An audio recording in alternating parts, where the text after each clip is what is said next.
Okay, greetings everyone. Let me take the opportunity to welcome each and everyone who's come here on this occasion as we commemorate Peter Tosh, one of our great musical icons. And I want to tell the people them that come tomorrow will be the 75th anniversary of his Earth Strong. Basically, he'll be 75 if he's still alive. So we know that Peter has really traversed many topics, areas, and different issues in terms of his dialogue and his message in his music. Today, we are going to look at various aspects, various dimensions of Peter Tosh. But I want to let everyone know that one of the reasons why actually I named this particular edition of the Peter Tosh Symposium the Revolutionary Mystic Man was because we are commemorating 40 years of the album Mystic Man, which he released in '79, and I must be honest with you, it has a certain amount of sentiment to me, because one of the first albums I bought, you know, and I have a couple of tunes, you know, Jah Army and Buckingham Palace stand out for me on this particular album, but we'll talk more about that later. But we have a whole heap of speakers and a lot to get through. So I want to introduce to you very first of all Wayne Jobson. And Wayne is going to, start off by showing one of the films he produced, specifically Stepping Razor Red X. We're going to see about 20 minutes or so of that. And then he's going to, I think, show a segment of Behind the Music, which he produced for VH1 back in, was it 2000 or 2001? I forget, yeah, 2000. So time flies. It just seems like yesterday I saw that one. But Wayne has produced, he's a filmmaker, basically, in his own right, as well as a musician and a radio host. You still have your radio show, Wayne? Yes, he still has it. So he can speak to that. So he's a man who wears many hats. And I'm not going to tell you everything he does, but those are the things that are prominent. And he doesn't boast about it, but he actually has a law degree as well. For those who want legal advice, maybe he'll open up shop pretty soon, I don't know.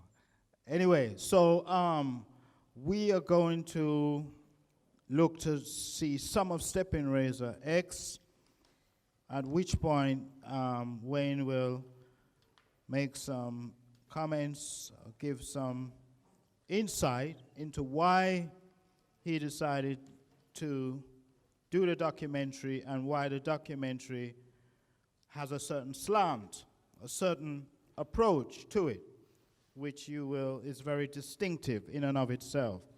So I am going to see if this disc works, which it should. Wayne, while I'm starting the film, you want to come and just say a few words about the film for the people, please? Thanks.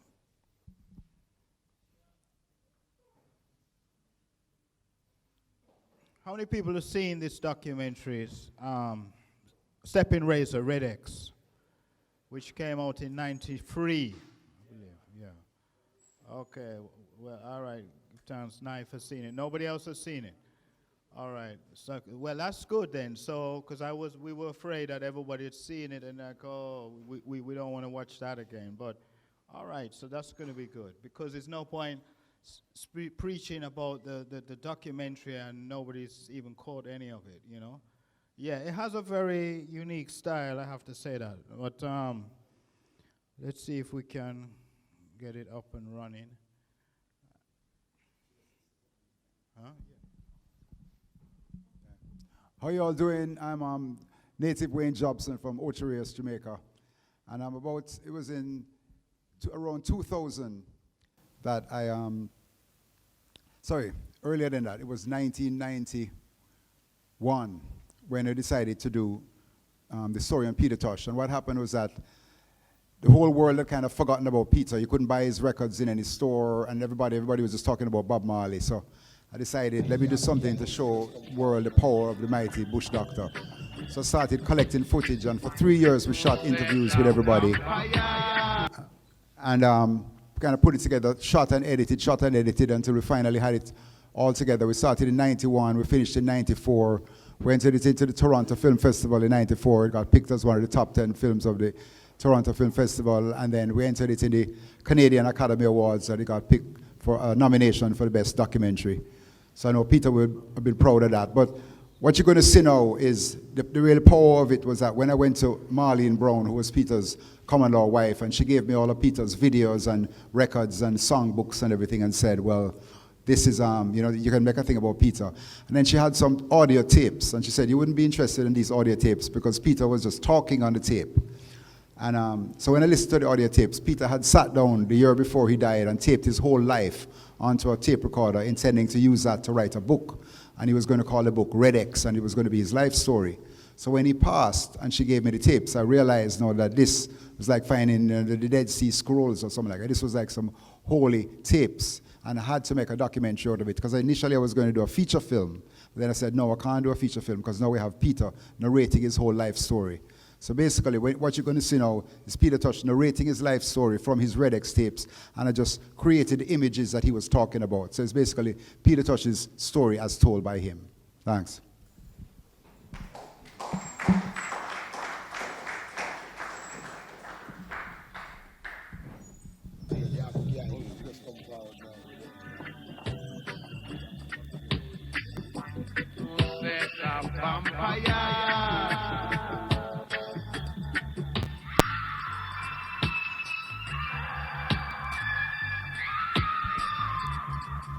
We're just starting the documentary, Stepping Razor Red X, for those people who are just arriving.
But as it was designed by Jah, who is my creator, who sent me here to help to alleviate the shitstorm, the dirt, the filth and corruption that my people have been inoculated with. It is only my duty to teach those who will learn.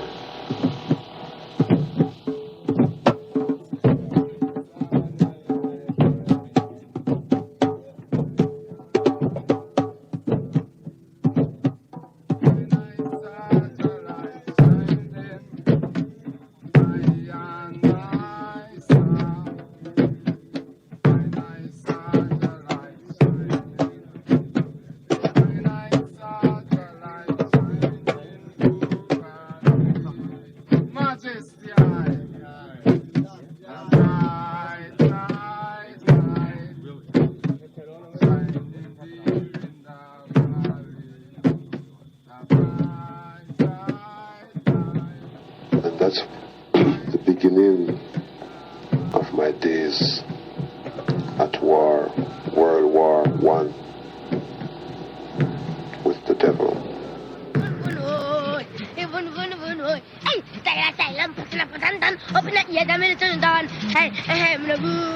Jesus Christ, them some yelly. Oh, come again with the tenacity.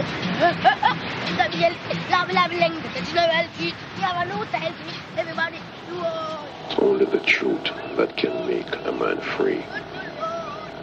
It's only the truth that can make a man live.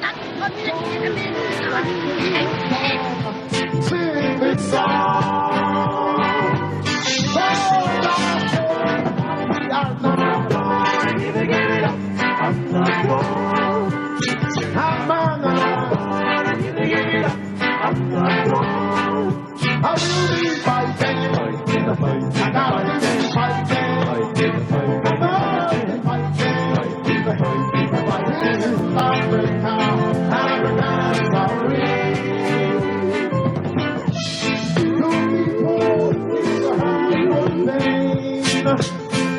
And living in the poverty, the burning shame.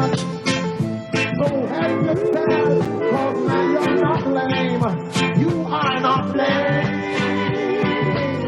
That is the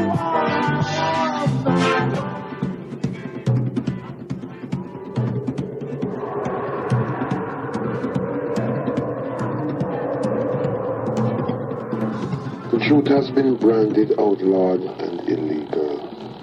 It is dangerous to have the truth in your possession. You can be found guilty and sentenced to death.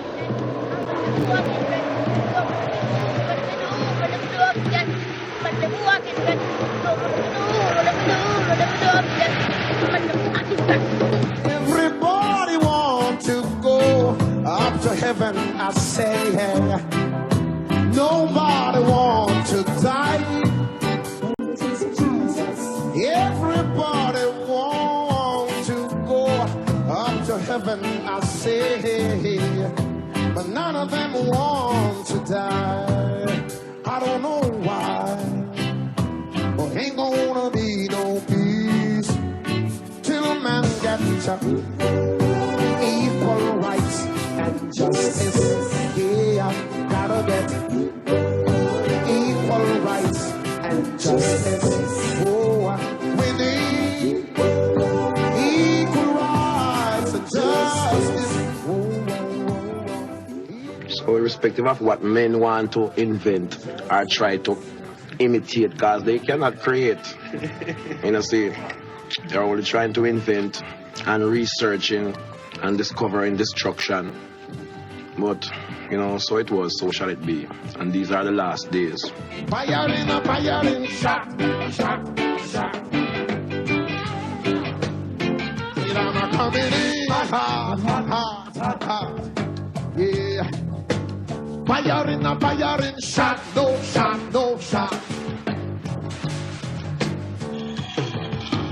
Hot, hot, hot. Firing.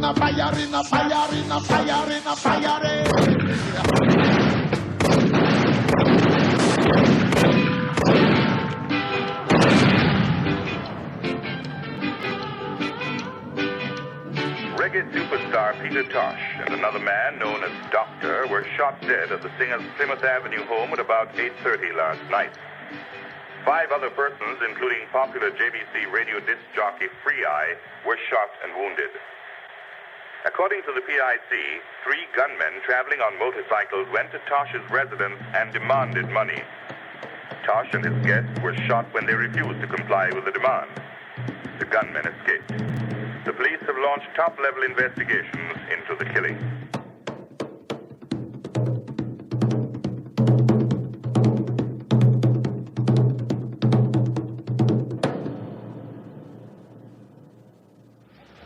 I know that Peter is beloved by everybody partly. So I didn't believe that anybody would do that to him. I was looking for him to die that way. I say maybe he would die in a car crash. I know that he drive very fast. I wasn't looking for him to die by a gunshot.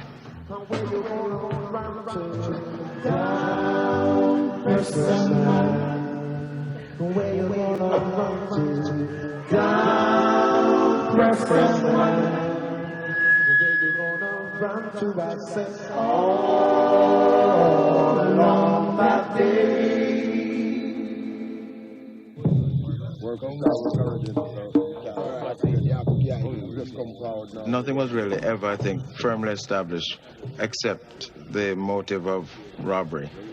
Rumors are fairly rife. Well, the youth involved was in one incident in which policemen stopped them. He had a weapon on him. Peter took her up. And when the thing got to the police station, however, the tables got reversed. And he went to jail. And he came out feeling very bitter that he had sacrificed himself for Peter and didn't get a sufficient compensation. Lie. Nothing like that. You no get no Peter clean artist. Clean to the bone.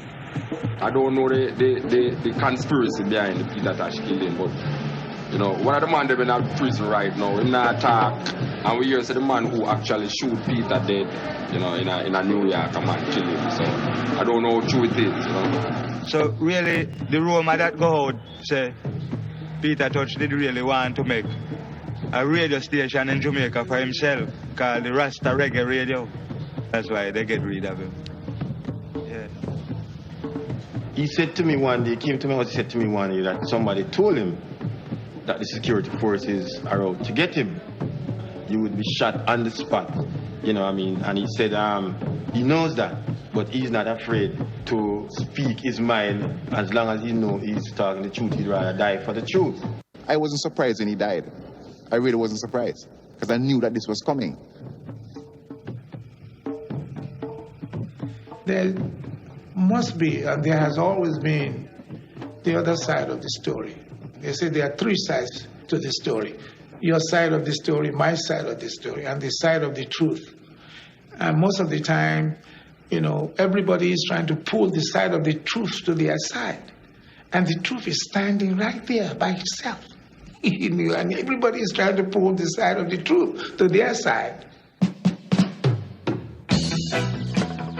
I came from a poor family who financially wasn't capable to give me a proper schooling.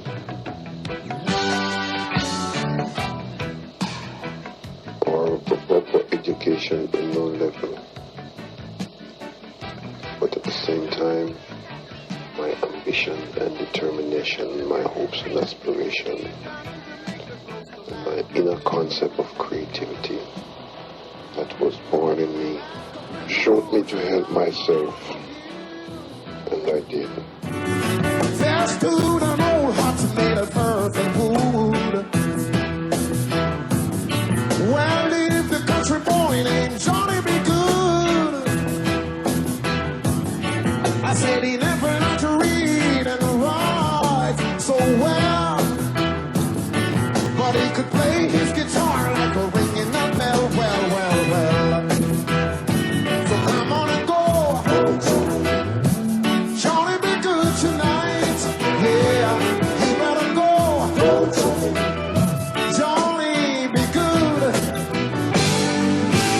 Mama said, son, you gotta be a man. Grow up to be a man. You got to be the leader of a reggae band.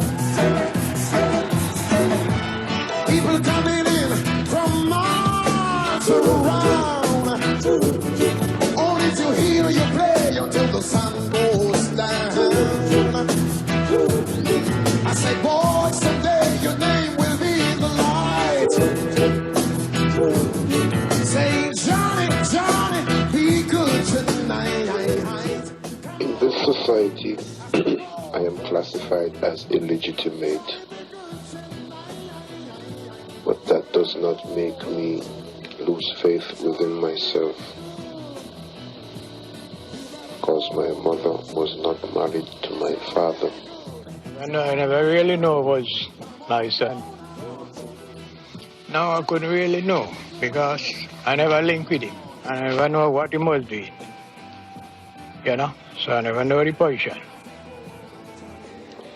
Because of unfavorable financial condition, my mother was not able to grow me under her own nature and admonition. Yes, this is the street where Peter and I grew up. He was about age 6. We grew up here with my uncle, Uriah Campbell. He was very strict when it comes to church. We had to go to church twice on Sundays, plus every other night during the week.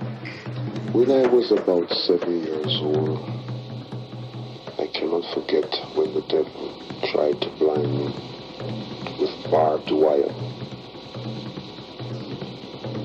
I heard my parents call. Running very fast, I clashed with the wire. 2 barbs, could be 3 or more, stuck in my eyelid, right on the surface of my eyeball. I wiped blood from my eyes. I looked in the mirror and I saw where my 2 eyelids were slit open. Open so wide I could see through them.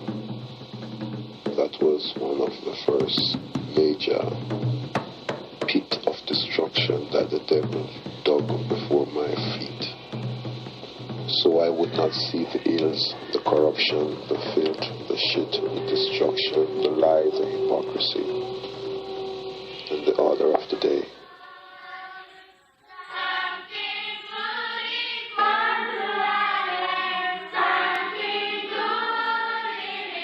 In my times when I came to the planet in the 40s, the black people would be recognized as nobody.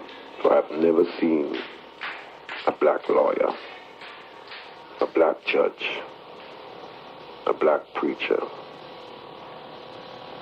We become like sheep without shepherd, children without parents, students without teachers, born in the conflict of poverty. All we had was nothing. But because of the divine spirit that we was born and raised with, it teaches us to multiply nothing with nothing and get something. 0 with 0 and get 1. My own key to push my only door. But now I'm living in a seaside because I'm all alone. Distress and pain and poverty leave me without a home. It's because my girlfriend, she finds somebody else. I think so much about her. I keep on talking to myself. I get so weak and lazy. I just can't do my hair. Never know that he could play so quick until the school teacher tell me that he can play piano. And that was where we realized that he had the inclination for music. He used to be in the singing groups. He used to be on the junior choir. Yes, he used to sing. From he was about 4 years old. He used to sing and collect monies. The stroke that time was shilling days. Chopins and shilling, and people gave it to him for he could sing.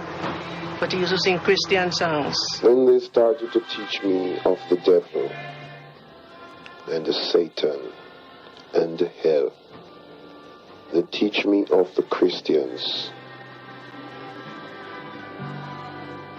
but they make sure they teach me that Jesus, the Son of God, is a white man.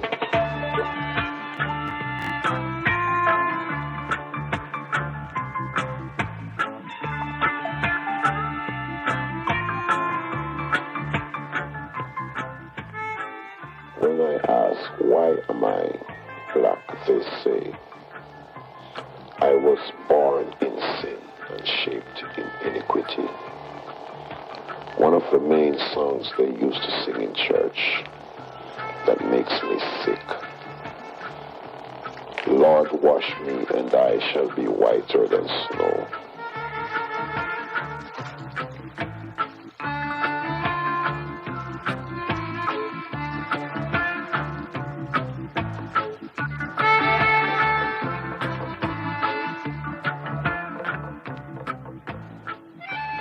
In my search, I heard of the name God.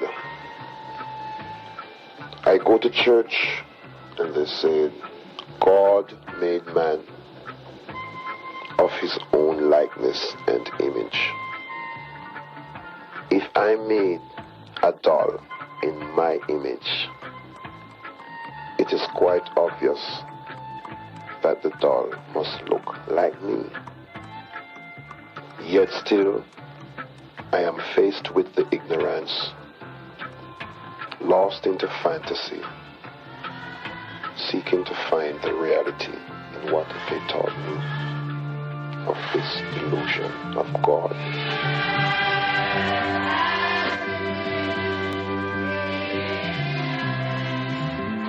I didn't like the blood business. I hate blood. And every time I hear them talk about the blood of Jesus, I imagine how much of my blood they would like to see shed. Because if them shed up Jesus' blood, so imagine who praise him.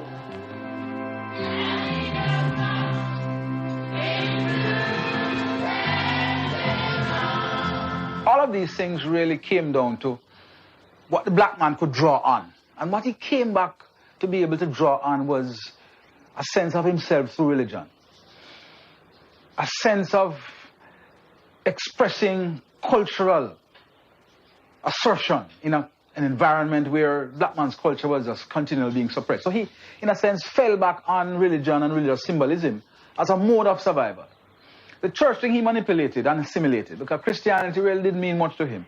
But it was a way of convincing the slave master that he was now civilized, could deal with this idiom, but at the same time master it. Hence, his attempt to translate that into musical forms that mystified the white man and blew his mind. And that's what Peter is all about.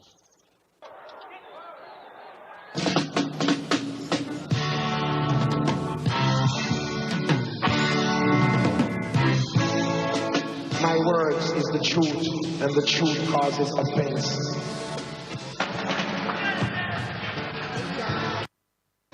And I don't care what men want to say about me. Because without the truth, there is no consciousness.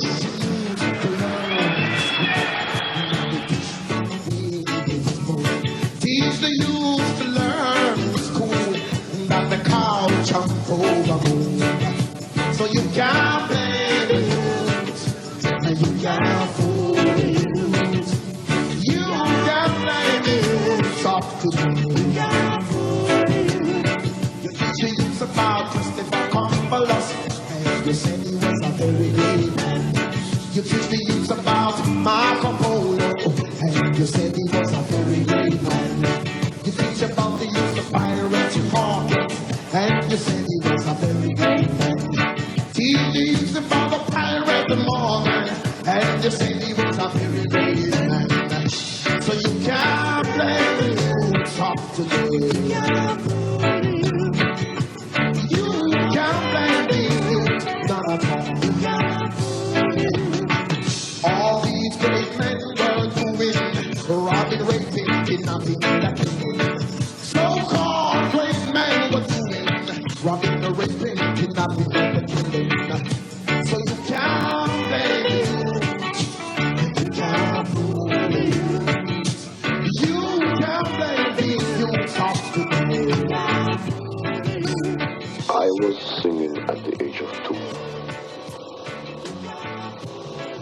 When I was 5, I made my first guitar. I was learning piano music at the age of 13.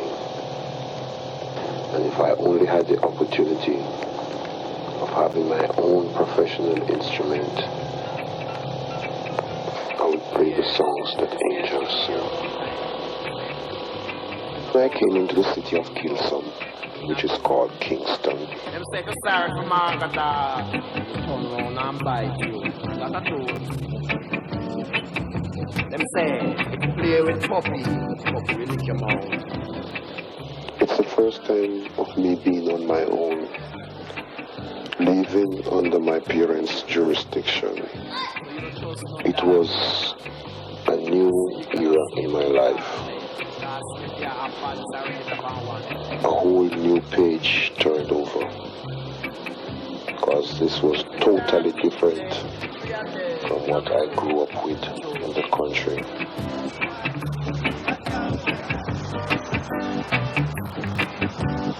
I mean, say, no dog bite me already. Can't ever bite me again. Could have been. The most dangerous things I ever heard or see in my life is when I find myself in Trench Town.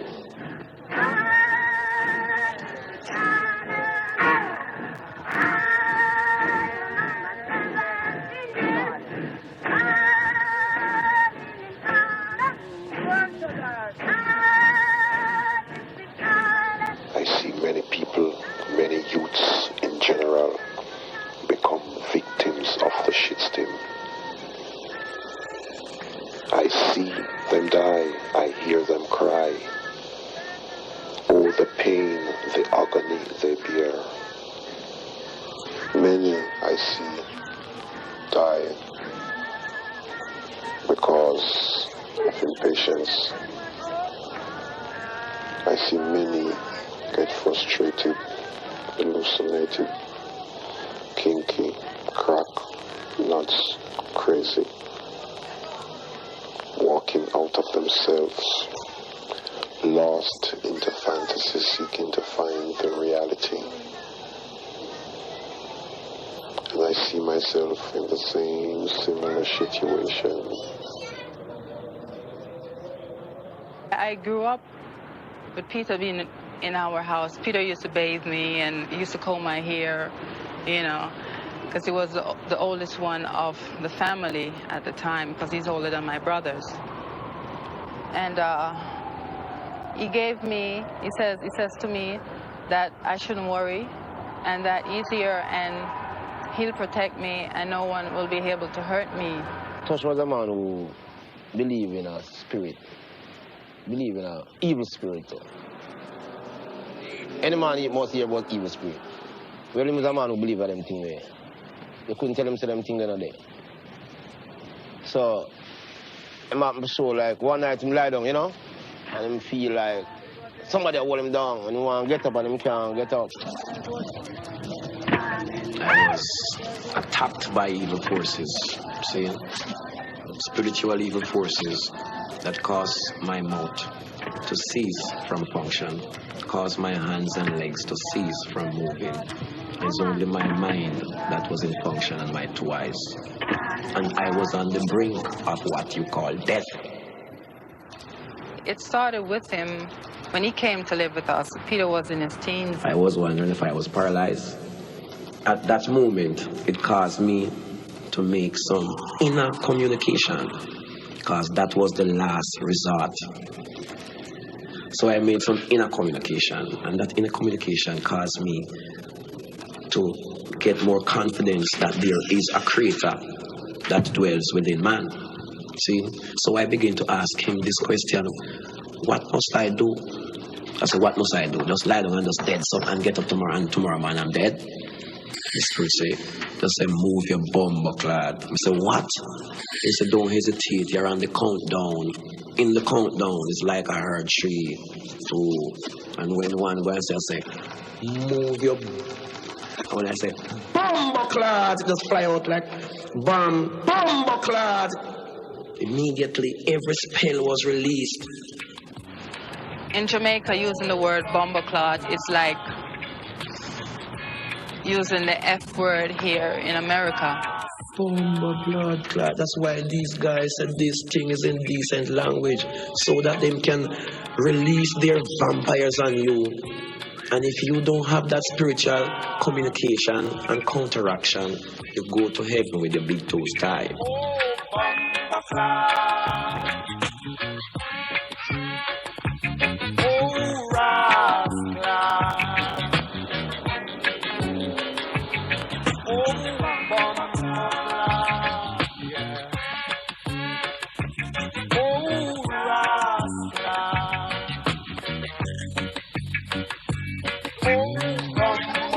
It's a ghetto. It's the heart of Jamaican ghetto, right? And Jamaican ghetto is, I don't know if the ghetto is the same all over the world, but in Jamaica, there's nothing there, man. We're talking about the dirt, right? You know, the dust, you know, and in the ghetto, it's like each one have to help one or every man for himself. The only thing we have in the ghetto that's for everyone is the inspiration of the Almighty God.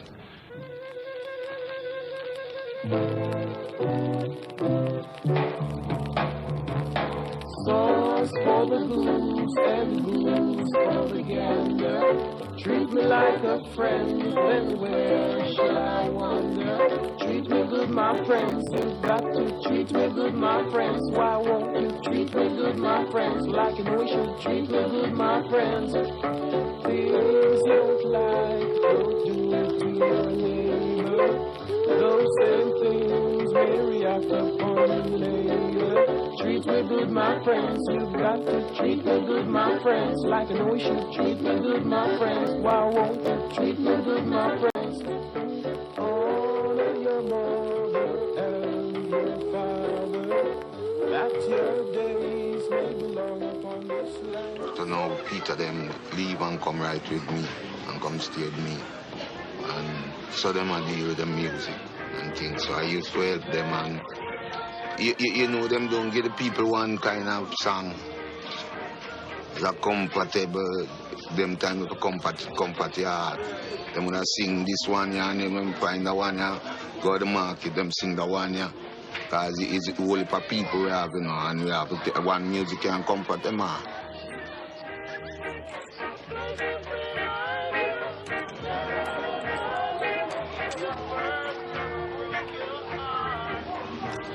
We used to practice off the impression, them music that time courtesy me feel bad, them time there, whole America them time.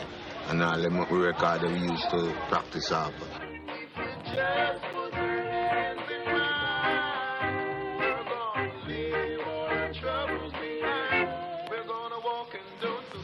Bob, Bonnie and Peter, you know, is more than just a band of musicians, you know.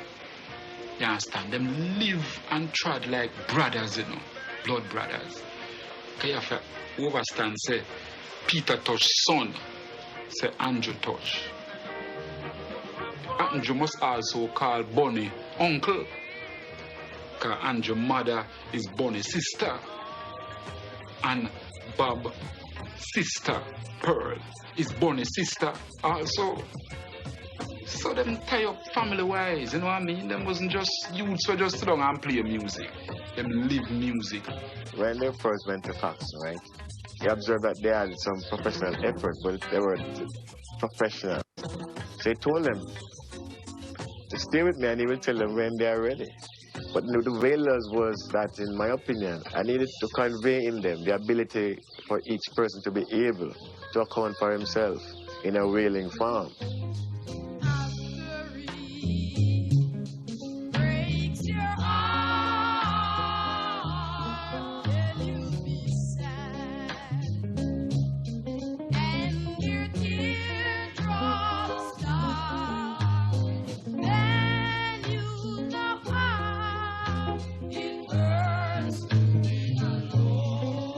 To be a wailer, you have to cry.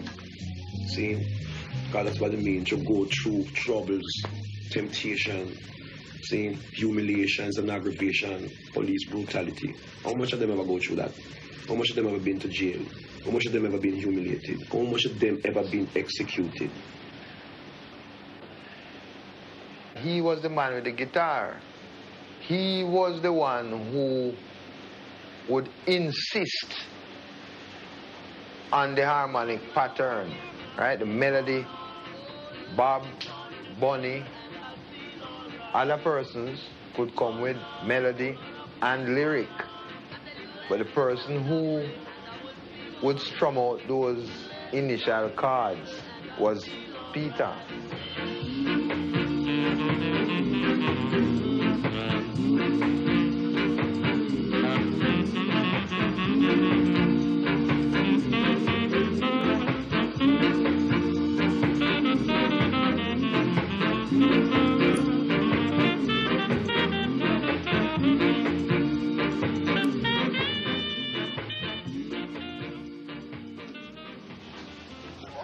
my intention was to build them head mentality about our world affair or the world music industry. But they was dissatisfied of being raped off by people who name manager and producer and things. I wanted to do them own business now. So they would need this guidance and come to them elders, accepting direction to guide them, having talent and being an artist. We have to allow them, guide them at the same time.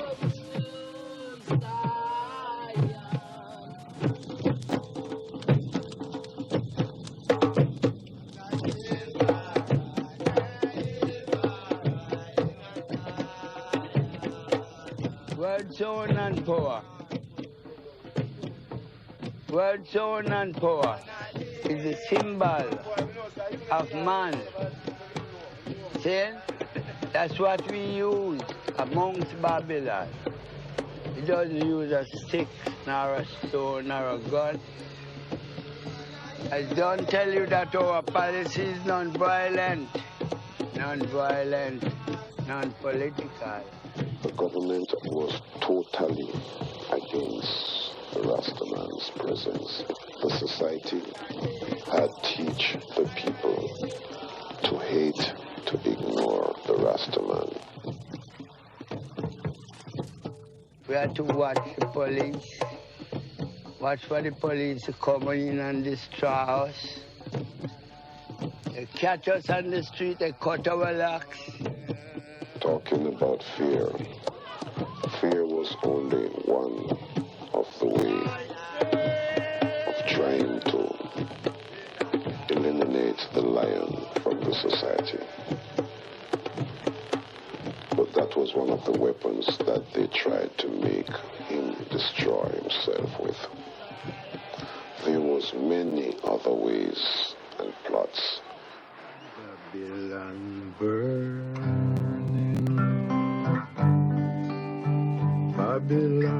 burning, Babylon burning, they have no water. And then when I investigated the fact, I found out that this Blackheart man was the Rastaman, the man of peace, the man of love and tranquility within his heart, the man that teaches good to his people, teach them to love each other. I don't eat fish because I can't afford to take a life to save a life. Because the fish love him life just like how I love mine. And the Rasta is a thing where I talk about the rightness so people can live. Yellow, pink, blue, all kind of people. The man that was so humble. Sometimes I feel embarrassed to see how humble they was. He would smoke the herb of the earth.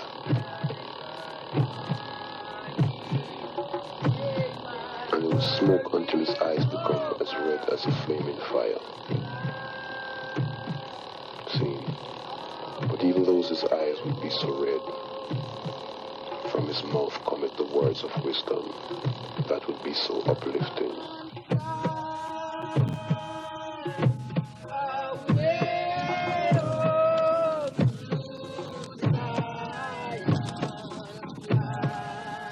Out of this dark continent come forth prophets. So a message that we brought to earth is come together, sister, brother. Time gliding on. Hear the voice of Ethiopia. Calls everyone. Ethiopia is for anyone that will accept, not knowledge. Out of this dark continent come forth prophets. Did I hear the words of a higher man say?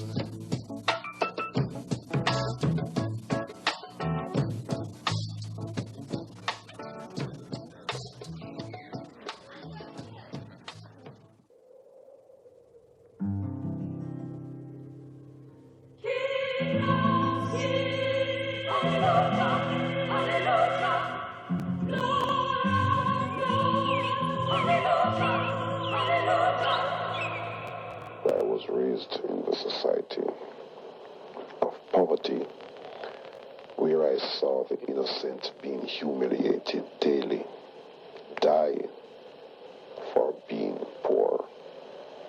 So poverty was a part of the crime in our society.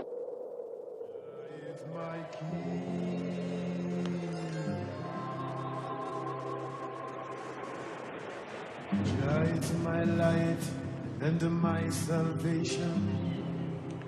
So whom shall I fear?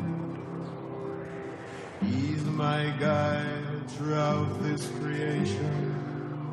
So whom shall I be afraid? Poverty was designed and designated by bureaucrats and politicians and leaders of churches and states to see to it that the Rastaman stay in the category of poverty and want and the needs, so he will break down and start to commit crime. But then again, when I look around me in Trenchtown, all I see was poor, ambitious people who had the ambition and the integrity and the divine qualities sometimes and dignity of a millionaire. The lips of the righteous teaches many, but fools die for want of wisdom.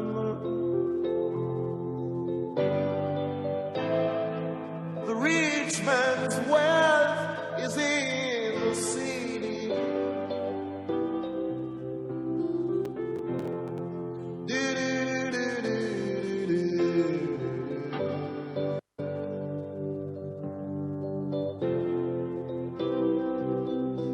Fixation of the soul is vanity.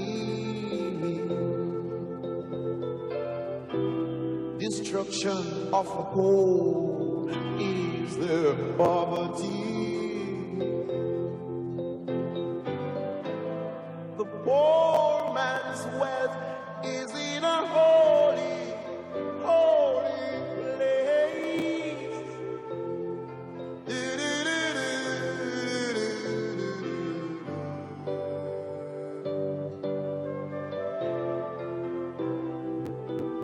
Why do you fight each other?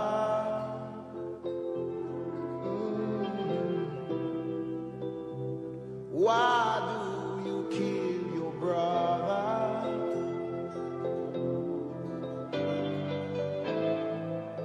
Then your reward will be the same tree.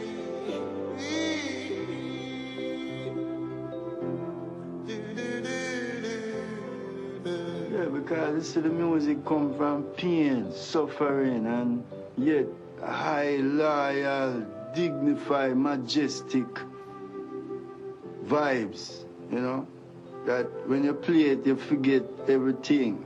Because, you know, music take all pain, all sorrow. You just think like a heavenly plane you reach, you know. So,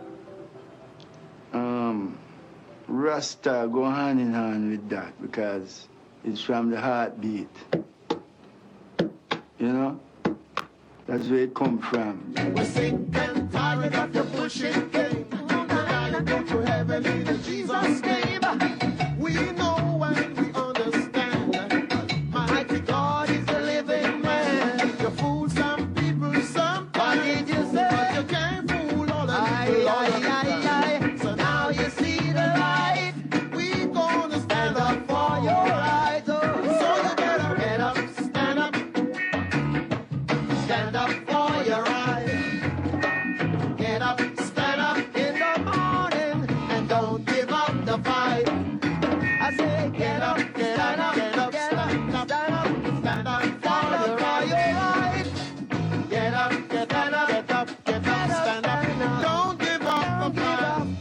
I think that Bob Marley being a son of a white man and his mother being black, and also that Chris Blackwell was a Jamaican, I think there's a connection there between black and white, and I think Chris Blackwell realized this. Because Bob Marley is equal, you know, to the white man as well as to the black man. It's like a striking emblem of unity, which is necessary. But I don't think Chris Blackwell used it in that form. We know those satans and those devils. They have been there for a long time. And I am sick and tired of their bullshit. What they are trying to do is create conflict. Seeing what they are trying to create between us is superstars. Seeing? And divide us and makes us look like we are rivals. Bob Marley was my student. See? And he was always my student from the very first moment he put his finger on a guitar. See, we were a group together. One went one way, two went the other way. Success was, for us, was being together, you know, as one. Bonnie, Peter, Bob, all the way together. So when we start split up on this man, gone that way and that, man, that's when everything go down, to me. Yeah, from my observation, that's when things went down.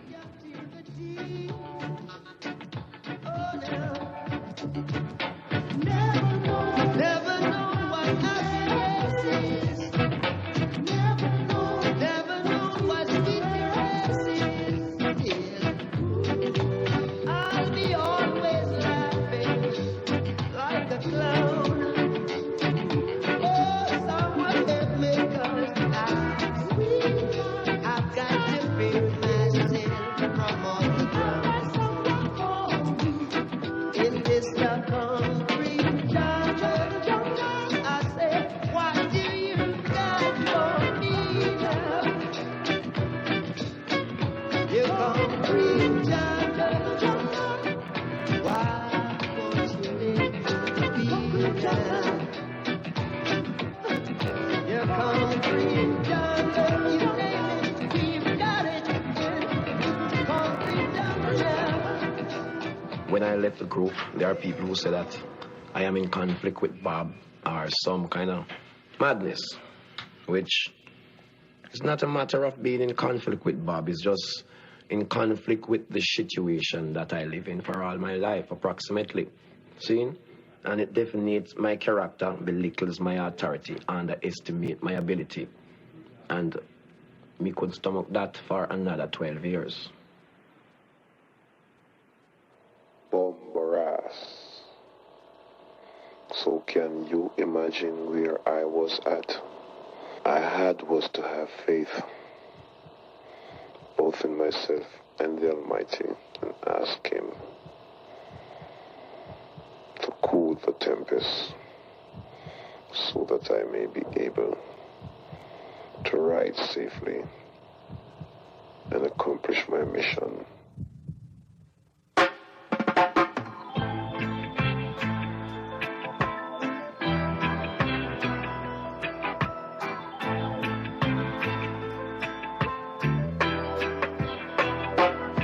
See it there, let Jah be praised. The goose and the ghost, let Jah be praised. The Daniel Lamb, let Jah be praised. Let him be praised. Let him be praised. You better let him be praised.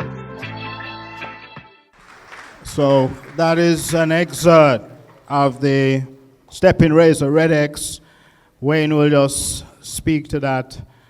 And you wanted to show that interview, exclusive interview you did with the getaway driver. So come down, Wayne, and just wrap up this segment, please. So I encourage everyone, the film is actually online. It's on YouTube. So you can watch it at your own discretion. Hey, I want to welcome everybody again, those who came in after we started the film. I'm native Wayne Jobson from Ocho Jamaica. And I put together the film in 1991. The voice that you heard in the film was Peter Tosh narrating his own film. Because after he passed, we got some audio tapes, which he was calling his Red X tapes, which he had recorded to write an autobiography. And so he just left the tapes. And it's the only time a musician has really left his whole life story on a tape to be used. So it's basically Peter's film narrated by him, and we just recreated the images that he spoke about. And so that's why he got nominated for the Academy Award in Canada. And the only man who has better Peter Tosh stories than me is Mr. Copeland Forbes. I want to say special welcome to Copeland in the back there. Copeland has a... If you ever get a chance to sit down and talk to Copeland, he has the most unbelievable Peter Tosh stories. And he helped us a lot with the film, and you could see he was in the film there as well. In a little while, I'll show you some more footage, but just to tell a few things about Peter, I was lucky enough to meet Peter, Bob, and Bonnie at the 56 Hope Road, which is now the Bob Marley Museum. And that was in 1973. And it was like being in the presence of three evangelists, because Bob, Peter, and Bonnie were not like musicians trying to get a hit and make some money and get some woman or whatever. These guys were serious evangelists who their only mission was to spread the word of Jah, and nothing else mattered, and failure was not an option for them. They were going to succeed under any circumstance because they were on a mission, on a mission from Jah. So I followed Peter from then and stayed in touch with him through the years. He used to come to Ocho where I have a house, and he used to spend a lot of time up at Keith Richards from the Rolling Stones house. So I got to know Peter and hang with him for many years. But when I decided to put together this film, everybody had kind of forgotten about Peter Tosh, and everybody was just focusing on Bob Marley. That was 1991, and so hopefully with this film we brought the world back interested in Peter Tosh again.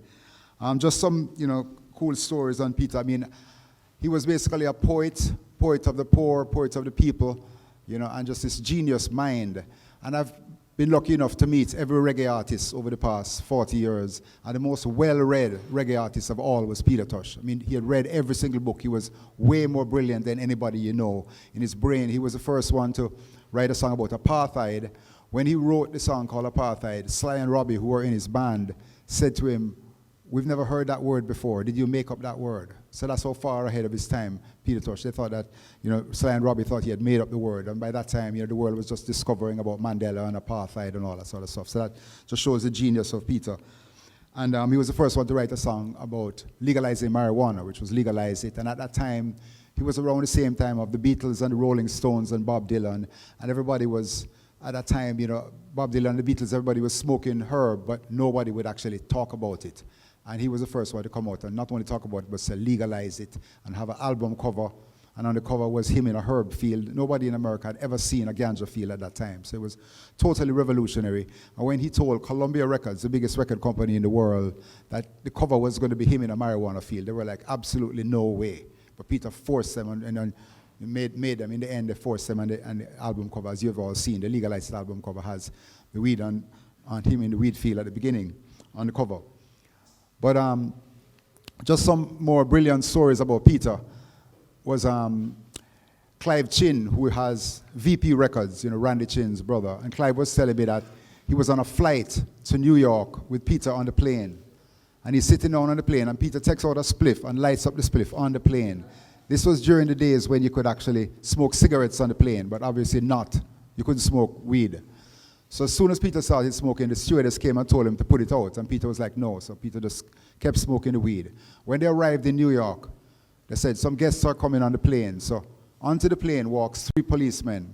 They walk straight up to Peter, grab him, arrest him, handcuff him, and take him off the plane. So Clive was there now. So Clive has to act like he doesn't know Peter, because Clive has a few joints with him, and he doesn't want to get arrested. So Peter walks off with the 3 policemen, and they're taking Peter to jail. And Peter calls out, "Hey, Clive." So as soon as I found out that he also knew Clive, the police went and grabbed Clive, arrested him as well, find the joints in his pocket. So now Peter and Clive Chin in jail for the night. Next day they have to go before the judge. This is going to show you Peter's genius. So the district attorney comes to Peter and says, "Peter, they didn't find you with any weed. They only found Clive Chin with 2 joints. So just plead guilty and you're going to walk. It's not serious enough." Peter said, "I'm not pleading guilty."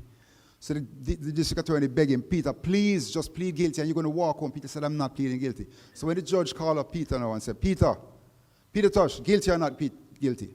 Peter Tosh said, I'm not bomber-clad guilty. Jimmy Carter brought me up here to America to legalize this thing, and I'm not going to plead guilty. So the judge now has no idea what he's saying because he doesn't understand the Jamaican language. So the judge turns to the district attorney and goes, what is he saying? And the district attorney goes, I have no idea what he's saying. So the judge goes, well, we don't understand what he's saying, so let's throw out the case. So they throw out the case, right? So the genius of Peter, because if Peter had ever pleaded guilty, right, then he would have a mark against him in America. He would never get another visa, but his genius, he knew to just use the language and fool them, you know. So another genius thing with Peter. I mean, stuff like he was the first person to have, one of the first people ever to use a synthesizer on a record. If you listen to Iggy Azalea that was heard in the movie there, it was one of the first times they just invented the synthesizer, and Peter was recorded in Miami, and they had the synthesizer and he put it on the song. So just show how far ahead of his time he was, you know. And just so making of the Red X, we haven't got to the end of the film yet, so if those of you at home, if you want to watch, it's on YouTube. If you just go to YouTube and put in Peter Tosh Red X, and it will come up. You know, you can see it on there for free. We put it up a few years ago, so everybody could really see the power of Peter. And it's in the film, you'll just see a whole lot of, later on we come to where we talk about, you know, with the murder and Lepo, the guy who killed him. The good news that I bring is that Lepo, who is Dennis Laban, who killed Peter Tosh, he died in prison last year. So that was the best news for me, because when he, you know, found out that I had put the film and showing that he did it in the film, that he kind of sent threatening messages to me that he was like, you know, wanted to kill me for implicating him in the film, you know. So I was glad that at least the government of Jamaica were smart enough not to let Lepo out of jail over the last 30 years so he could kill anybody else. And then he died in prison now, so all of us are safe with that. But with the, one of the fascinating things that, and I think we have the footage now, which we're going to show you. The next thing we're going to show you is, so the, of course, Lepo went to prison. He was the only one really caught. The driver of the getaway car, now this story is completely fascinating to me, and I hope it's fascinating to you all. The driver of the getaway car, so what happens now, Lepo, the guy who killed Peter, and two other guys came in to the house up on Plymouth Avenue, which is in Barbican, went in, shot 7 people, only 3 of them died. Peter, Free Eye, and who was that? Right, and Doc Brown, right, so the 3 of them died. 4 people survived, so the 4 people obviously just said, yes, it was Lepo who did it. And so he was, you know, he was arrested and taken to jail. In court, of course, it was the shortest jury deliberation in history, where it was 11 minutes, and the jury just said, yeah, guilty, 100% guilty. So he was put on death row where he was supposed to hang. But they had to stop hanging at the time, so Lepo never got to hang. And I wish he had, because, I mean, I don't really agree with the death penalty, but in a case like this, you know, you kill Peter Tosh, you have to hang. And he was 100% sure that he did it, so there was no doubt in anything. Anyway, so to make the film, I had to, like, kind of sneak into the prison and get an interview with him. So I went in there and recorded him, and, you know, I'd asked the government, can I, you know, interview him? And they said, no, he's condemned to death, you can't interview him. So I had to try a different angle, and I went into the prison and took a little tape recorder and hid it inside of a book. And I told Lepo that I was from Amnesty International, I wanted to talk to him, and so I talked to him, and basically, you know, he gave me his side of the story, but he had no idea I was recording him. So when he found out later on that I had recorded him, that's when he got really angry, and he said, he actually wrote me a letter and sent it to the radio station here who gave it to me, and he said, listen, you recorded my voice, or you got somebody to imitate my voice in your movie, and I will forgive you if, at the moment, I'm financially embarrassed. So here's my account. Could you please deposit $3 million into my account? So I was like, well, you know, you sure you don't want $4 million US? You know, like. But anyway, the reason I'm telling you this story is because when Lepo went up there was a driver of the getaway car. So Lepo and the 2 guys went into the house, killed Peter, killed 3 people, shot the other 4. One of them, who is the genius reggae drummer, Santa Davis, who is now Ziggy Marley's drummer. Absolutely brilliant. And he still plays every night with Ziggy. And Santa still has a bullet in his back, right beside his spine. And he has to live with that piece of lead in his body for the rest of his life. Because one night he could be playing drums, then he could just move, and then he would become an invalid, you know. So basically Santa really suffered for that thing, but he's still able to play. And so that's a tough thing to have to live with forever. So of course, Santa was really angry at Leper for having shot him and for having shot Peter and all that. But anyway, the main part of the story is the guy who drove the getaway car, named Steve Russell. The government made the mistake of charging him for murder when he was not guilty of murder. He was guilty of accomplice to murder. So how it works in the legal system is if they charge you with the wrong thing, so they charged him with murder. So, and I knew his lawyer, so the lawyer just went in and said, even if he drove the getaway car, he's an accomplice to murder. He's not, you can't charge him for murder. So they dropped the case and he walked free. So now here you have Steve Russell, driver of the getaway car, walks free. So when I asked the lawyer, can I interview him? The lawyer said, no, he's not going to talk to anybody because he knows he got away with murder, literally. And so he's not going to talk to anybody. He's never going to do another interview for the rest of his life. So I said to the lawyer, what is he doing now? And he said he was so destroyed and blown away when he found out that it was Peter Tosh that he had killed, because he thought he was maybe taking these gangsters to go rob a place and then they would give him some money out of it or whatever. And when he went and when he saw the guys came out with guns blazing, he should have driven off, but he didn't. He took them to where they wanted to go, so that makes him an accessory to murder.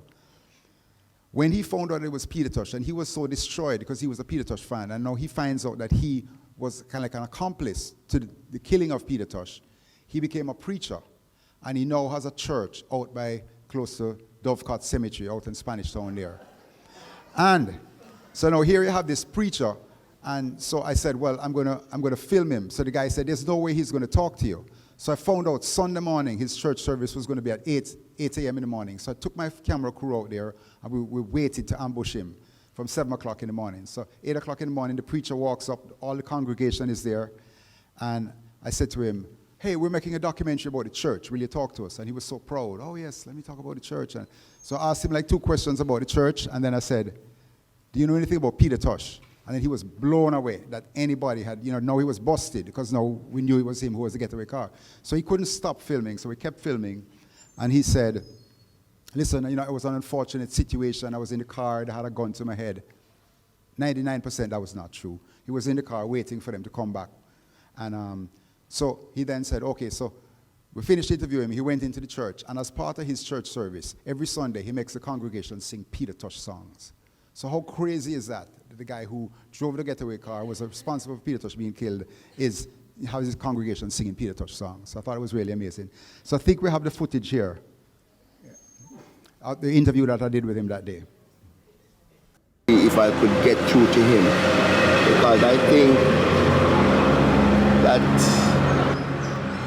understanding afterwards where he's coming from, what he has been through, he was one of them that was misguided, coming up through the inner city.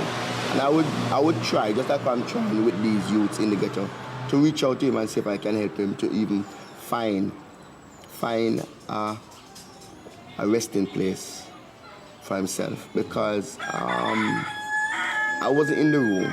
I don't know what he did. I don't know if he fired the shot that killed any one of those folks. But I know of a fact that he was there, right? And I would try to see if I could help him to understand what he has done. Because I said it while I was in jail with them. I said the man that takes the life, his life should be taken. And he was very upset with that. But I still believe that even if you deliberately go out there and take some man's life, I think you should be willing to give your life because you have taken away somebody's father, you have taken away somebody's son, you have taken away a productive member of the society, right? But forgiveness, you can forgive him for what he has done because he was misguided. It's not an excuse, right, for what had taken place, but you can forgive him and try and see if we can help him, to understand, because I don't think that he fully understands what he had really done and those with him. I don't think he really understood. But I forgive him because a lot of things was said about me, and some of the negative things that was said about me was said by him. And he didn't know me, I didn't know him. I tell you something, the day when I was charged and I went into the remand and they took me up to the gun court, I was in a cell with about 35, 40 men. And I stood there and everybody came and they were asking who's for which court, who's for that court, who's charged, who's this and who's that. And he was there asking who is the person that he's charged with. And I didn't know him. And I was standing there trying to remember who and who was in the van. And I could not remember, I could not pick up the face. And then a warder came over to me who knew me very well and said, you know who you're charged with? So I said, no, I don't know the person. And he said, all right, turn around and look over the corner there. When I turned around and looked over there, and he called him to me and he said, this is the man that you're going into court so-and-so with. When your name called, you come to the gate and we will escort you in. And that was the first time. Did you talk? No, he just said to me, are you the urban youth? And I said, yeah. And I said, okay. And our name was called. I went into court and he tried to speak to me on several occasions. And I maintained my stand. And then when I started speaking out, then that's when my life became threatened. You know, because I was supposed to be killed. Who were the other people in the van? I don't know. Well, you know one. Which one? The one that you knew from... No, he wasn't there, you know. He wasn't there, you know. He came out of the van at Skateland, you know. All of the incident took place after Skateland, you know. So you dropped him and people got in at that place? Well, the guys that was in the back of the van, when I stopped at Skateland, right, and he was coming out of the van, one of the guys jumped over the back of the van now. So there were people in the van when you got in it? The people in the back of the van were there when you got in the van? When you were driving? When you picked up, just explain, when you picked up, when your friend said, give these guys a lift. Right, yeah. All of them got in, but they were in the back of the van. And then you dropped your friend at some place? Right, he was coming off at Skateland, right? Yeah. And then the other one was in the back of the van now, right? He came over and took the seat. Where did you think you were taking him before Skateland? Off the tree, nowhere else. Nowhere else. Is when he stopped now and said, okay, Mr. Rosa, see you on Monday, right? The young men, one of them now came out of the back of the van now and took his seat. Okay. So beside me. Got it. And that was when. All right, your name is Steve Russell, yes, right? R-U-S-S-E-L-L? L-L, yes, 2 L's. We are with the MTV networks. MTV. We're going to put this on the air, and we're going to broadcast your voice, pictures of you. We're going to use it in the program, and we're going to use it in promos and advertising possibly. Okay. And it's okay with you that we do this?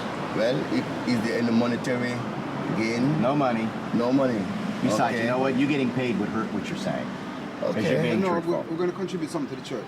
That's what I was thinking. We'll take care of that. But you're okay if we use your name and your voices, because this is really important that what you have to say, if providing what I've said, after you have edited and everything, it'll mean the same thing. It will mean the same thing. Well, no problem. I was thinking that the promotion and all of that, if there's any contribution, it goes towards some of the youths in the inner city who, you know, if there's anybody who might have a guitar or a drum set or any such thing, because we're trying to develop the young people within the inner city. Okay. Some of them who is product of Bob Marley and Peter Tosh and those guys, to get them back at that place where music and playing an instrument is very, very important, because you don't have it again. You don't have any young Bob Marley coming up anymore.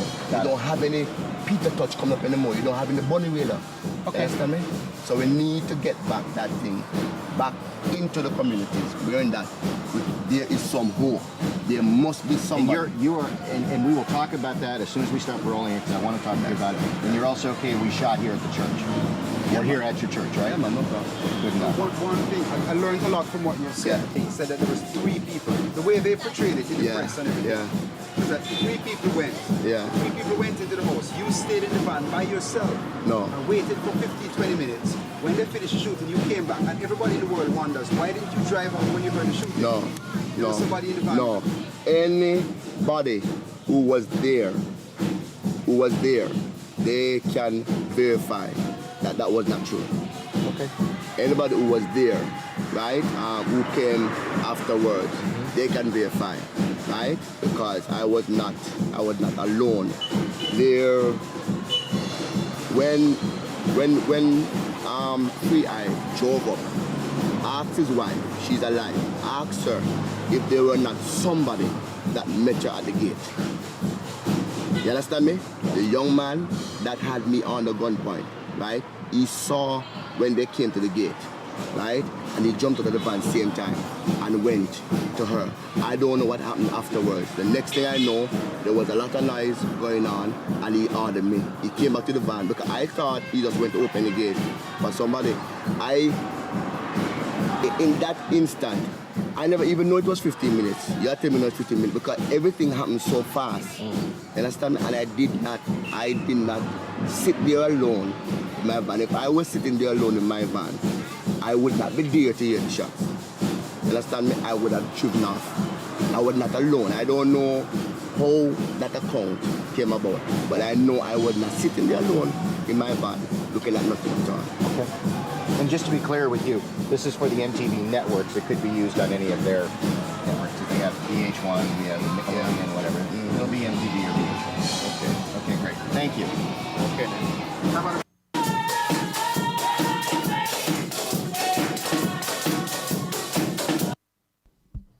So there you have it. Steve Russell, the getaway driver, giving his side of the story. Well, right now, we have several speakers left, so we're not going to hitch too much. Gives me great pleasure to introduce our next speaker, who's a young lady who has been very involved in the music industry of late, but probably came on the radar with Manifesto Jamaica, which was like an arts, theater, and musical machine of its own. And I'm speaking about none other than Carice Naphtali, otherwise known as Carice Lawrence, who's also a managed artist, is an event organizer, and very, very involved with music conferences and reggae music of now. So one of the purposes of this forum is to also hear from what I consider the youth generation, to get their perspective on where the music's going and how they see the trajectory of this indigenous Jamaican music we call reggae music.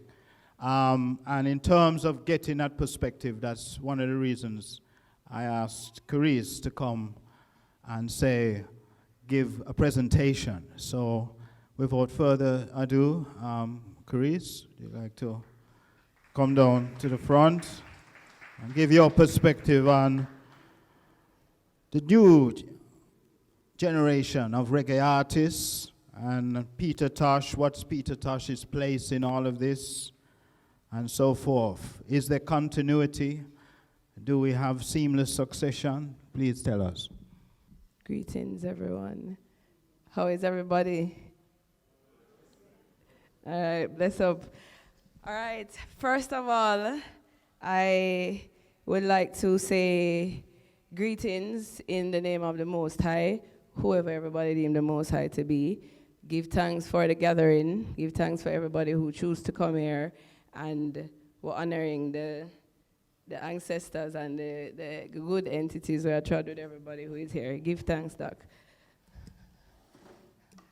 And greetings to the family of Peter Tosh, where that is the reason why we're gathered here. This man's influence is not a normal one. And so, yeah, it's a blessing and it's an honor to be here. Give thanks to Dr. Barnett, too, for inviting I here. I am very much here to learn about Peter Tosh.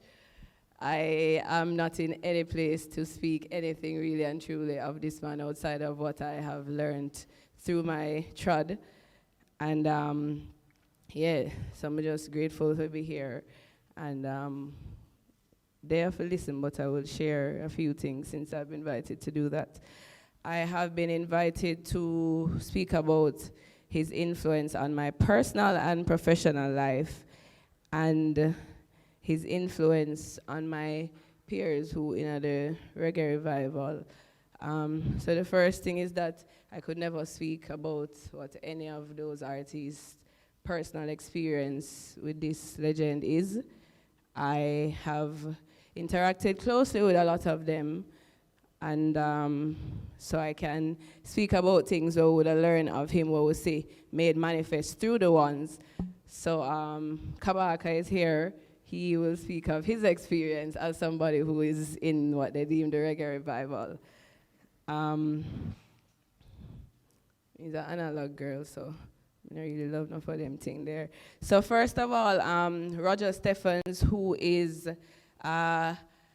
they deem him as the leading archivist of the Jamaican reggae music. He's a journalist, he's a broadcaster, a man from New York who loved the thing and study it hard.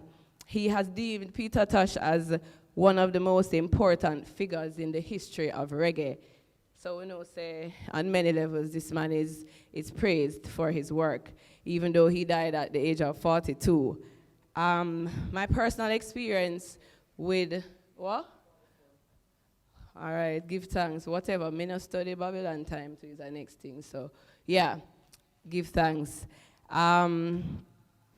Yeah, my personal experience with connecting with Peter Tosh and Bob Marley started in about 2001 when I was in like my last year of high school.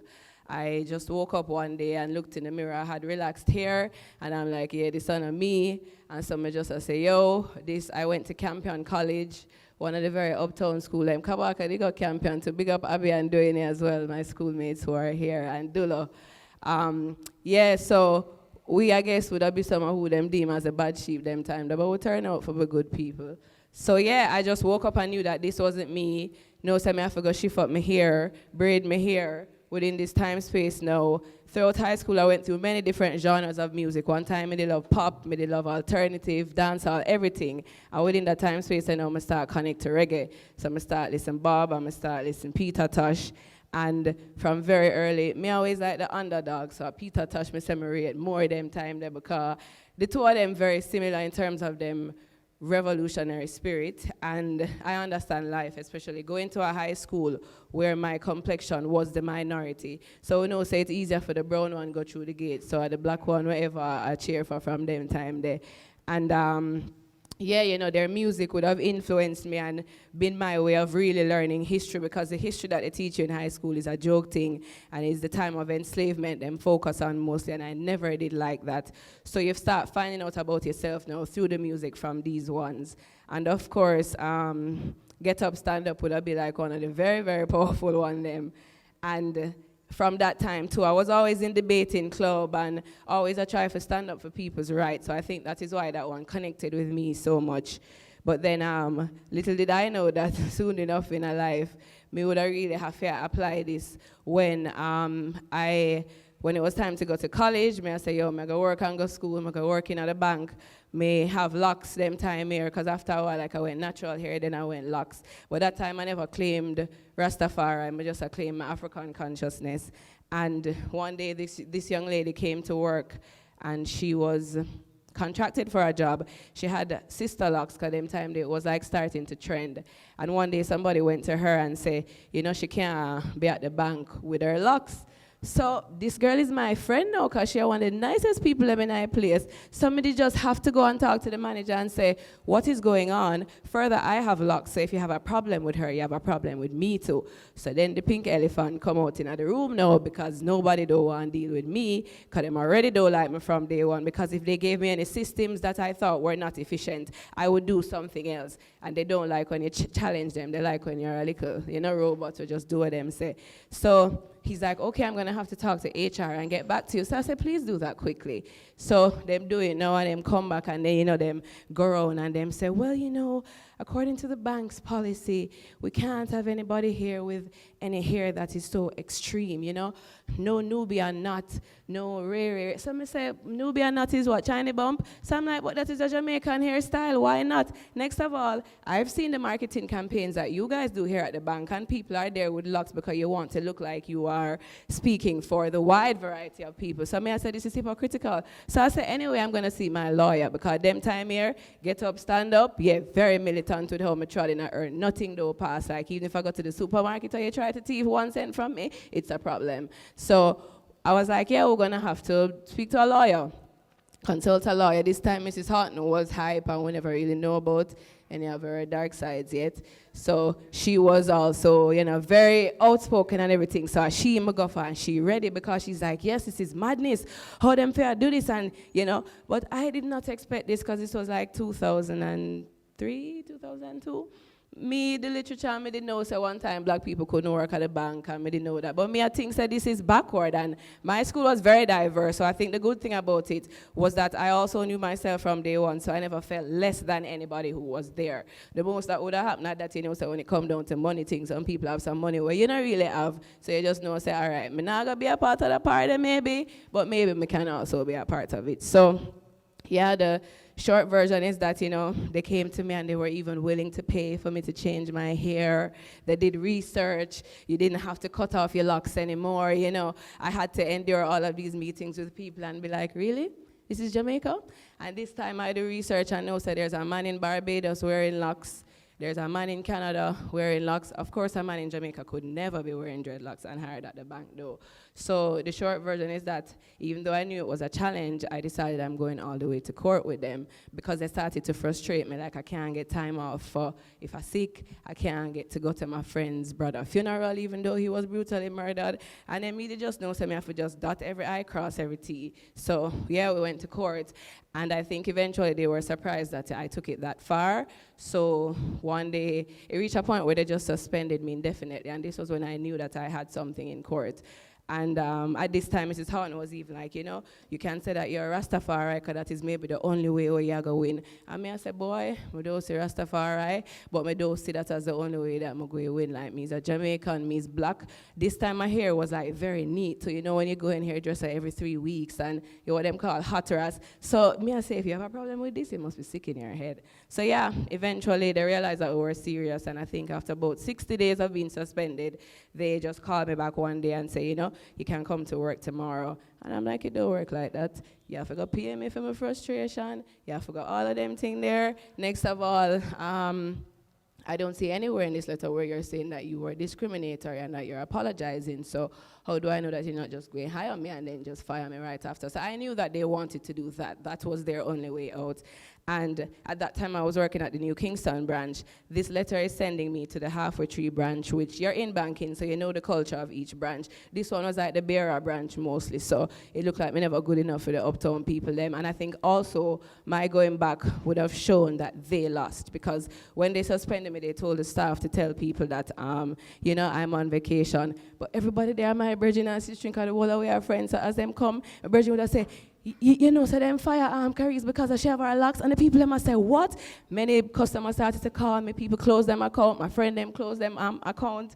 So I think eventually they were seeing a little bit of changes, and this is why. So when them said to come back now, I just know that they were gonna frustrate me. So I just sent them something and tell them, say, yeah, we're not come back effective today, because you don't give money. And then within the time they suspended me, I ended up in the entertainment field. So when I realized that I could be wearing flip-flops and a little blouse and pants go work and make more money than the bank, I'm like, okay, Babylon, I'm done with you. So that would have been like one of the early things them know, where I guess I would have ones like Tosh and Bob Marley were even give her the strength, because my mother was stressing in all of this time, and this is why I told you mustn't lock your hair, and you know, Ray, and you didn't even ask me. I said, but me I'm more than 18, like I think me didn't need to ask. So yeah, I strongly know that I've been influenced by this man in terms of just standing up, you know, for equal rights and justice, not just for myself, and understanding that it is important to also be militant as a female in this time. Eventually, me they get too harsh with that, though, and me kind of learn, but now how to get a little softer. But yeah, his political and social work was clearly his music, and we give thanks. Say, it's enough times we even say once as Rastafari in this time, and everybody free. But we don't see where enough ones take time to sit with the elders, connect with the stories of the past, and really know what the ones them in at the time before go through, so that we could have trod. I say we because I not have locks now, but Rastafari is definitely a part of I. And yeah, when you check some man like Peter Tosh, me even hear stories that Peter get brutalized on this campus. No, so doc? Anybody else hear that? Me hear say Peter Tosh get brutalized being on UA campus already for burning herb. Yeah. So yeah, if I really saw that go, it's even interesting. So we could have gathered in this time. But even as we come in this evening now, we see our brethren Michelle. Anytime Michelle see you see how you know a real herbs man. Anytime you see them, then give herbs and then take care of it. That means to them understand the Rastafari principle. Some of we even hear the ones that talk about. Yeah, so Michelle give you a jar of herb with it, and it's the best herb we have for the whole year. So we are telling about that earlier. And I because it pure and is the Rasta man. And me and sister were there in this time. We don't even know how much ones go these places, but the dispensary them give you a gram of herb in something like this, and you pay like $1,000 and whatever. But the little bit where you're getting at this, what you pay for, my brethren give me more than that a while ago. I don't pay for it, and it's the highest quality that I them think that the testament of Rastafari is not a sing about, talk about, it's a livity thing. Michelle, honor every time, and a manifesto make we meet him too. So big up to manifesto and all of the ones them way in that entity there. But yeah, Peter Tosh, we would have to talk about his talent. Everybody know that. What I respect about him too is his resilience. Based on what I know, this man was abandoned when he was a youth, and him just have to figure out life from early. Them say he was always very responsible, and clearly he picked up his gift as well with music, and them say him would have meet somebody, him a play the instrument, him just go in same time. He taught Bob to play instruments. So I can imagine what this is like for even that man where say you are such a big part of who Bob Marley is, and he might get the whole of the forward. But yeah, him resourceful, him talking mind. And the time space that we'll prepare for this even, we have a brethren named Bob Andy, where he's a living legend, and big him up anyway. I'm doing a rating at this moment, but he's a one where the journey blessed with for meet, so him always share stories with we. So when I talk to him now, so I say, Javi, tell me something about this man, So the man says some of the things like him. I say, yo, this man walk the talk, and him is as serious, if not more militant than Bob Marley. And him said that Mick Jagger rate Peter holy. And him say one time when I would ask Mick Jagger, and I want to say, how you feel about this man? And Mick Jagger said, to watch a Peter Tosh concert is like watching the African continent coming at you. And I remember how when I did start going on YouTube and watching the man videos, the same thing where you can tell that he's connected to spirit realm, and there are many ancestors treading with him, which is why he's so mighty. So the man I said, when you watch this one man perform, it feel like the whole continent you have just a come at you, And then Bob is like, but who else I got ride like a unicycle on stage, and that for them thing, like just to show you how the man it's different. And then the man I said there's a story where say when the man them go kill him now, like him I say Sly Dunbar and Robbie Shakespeare, tell him say when the man them come do it like a karate, the man a karate them now, because the man I say, yo, me nah have no gun, and the man them look like them serious, and the man I say, yo, like what really I do? And I fight, the man I go fight with them. So the man I said the man is literally in another world, in another realm. And him I said there's even a story that say when him go to Africa now for go meet with the shaman and connect with them and thing. Him I tell the man say, yo, him want to learn to fly. And the man give him this metaphoric answer and say, when you are in this medicine, you feel like if you and this then said the man looking at the man eye and said, no, me really want to know how to fly, like from halfway tree to Constant Spring, and at that I want you to tell me.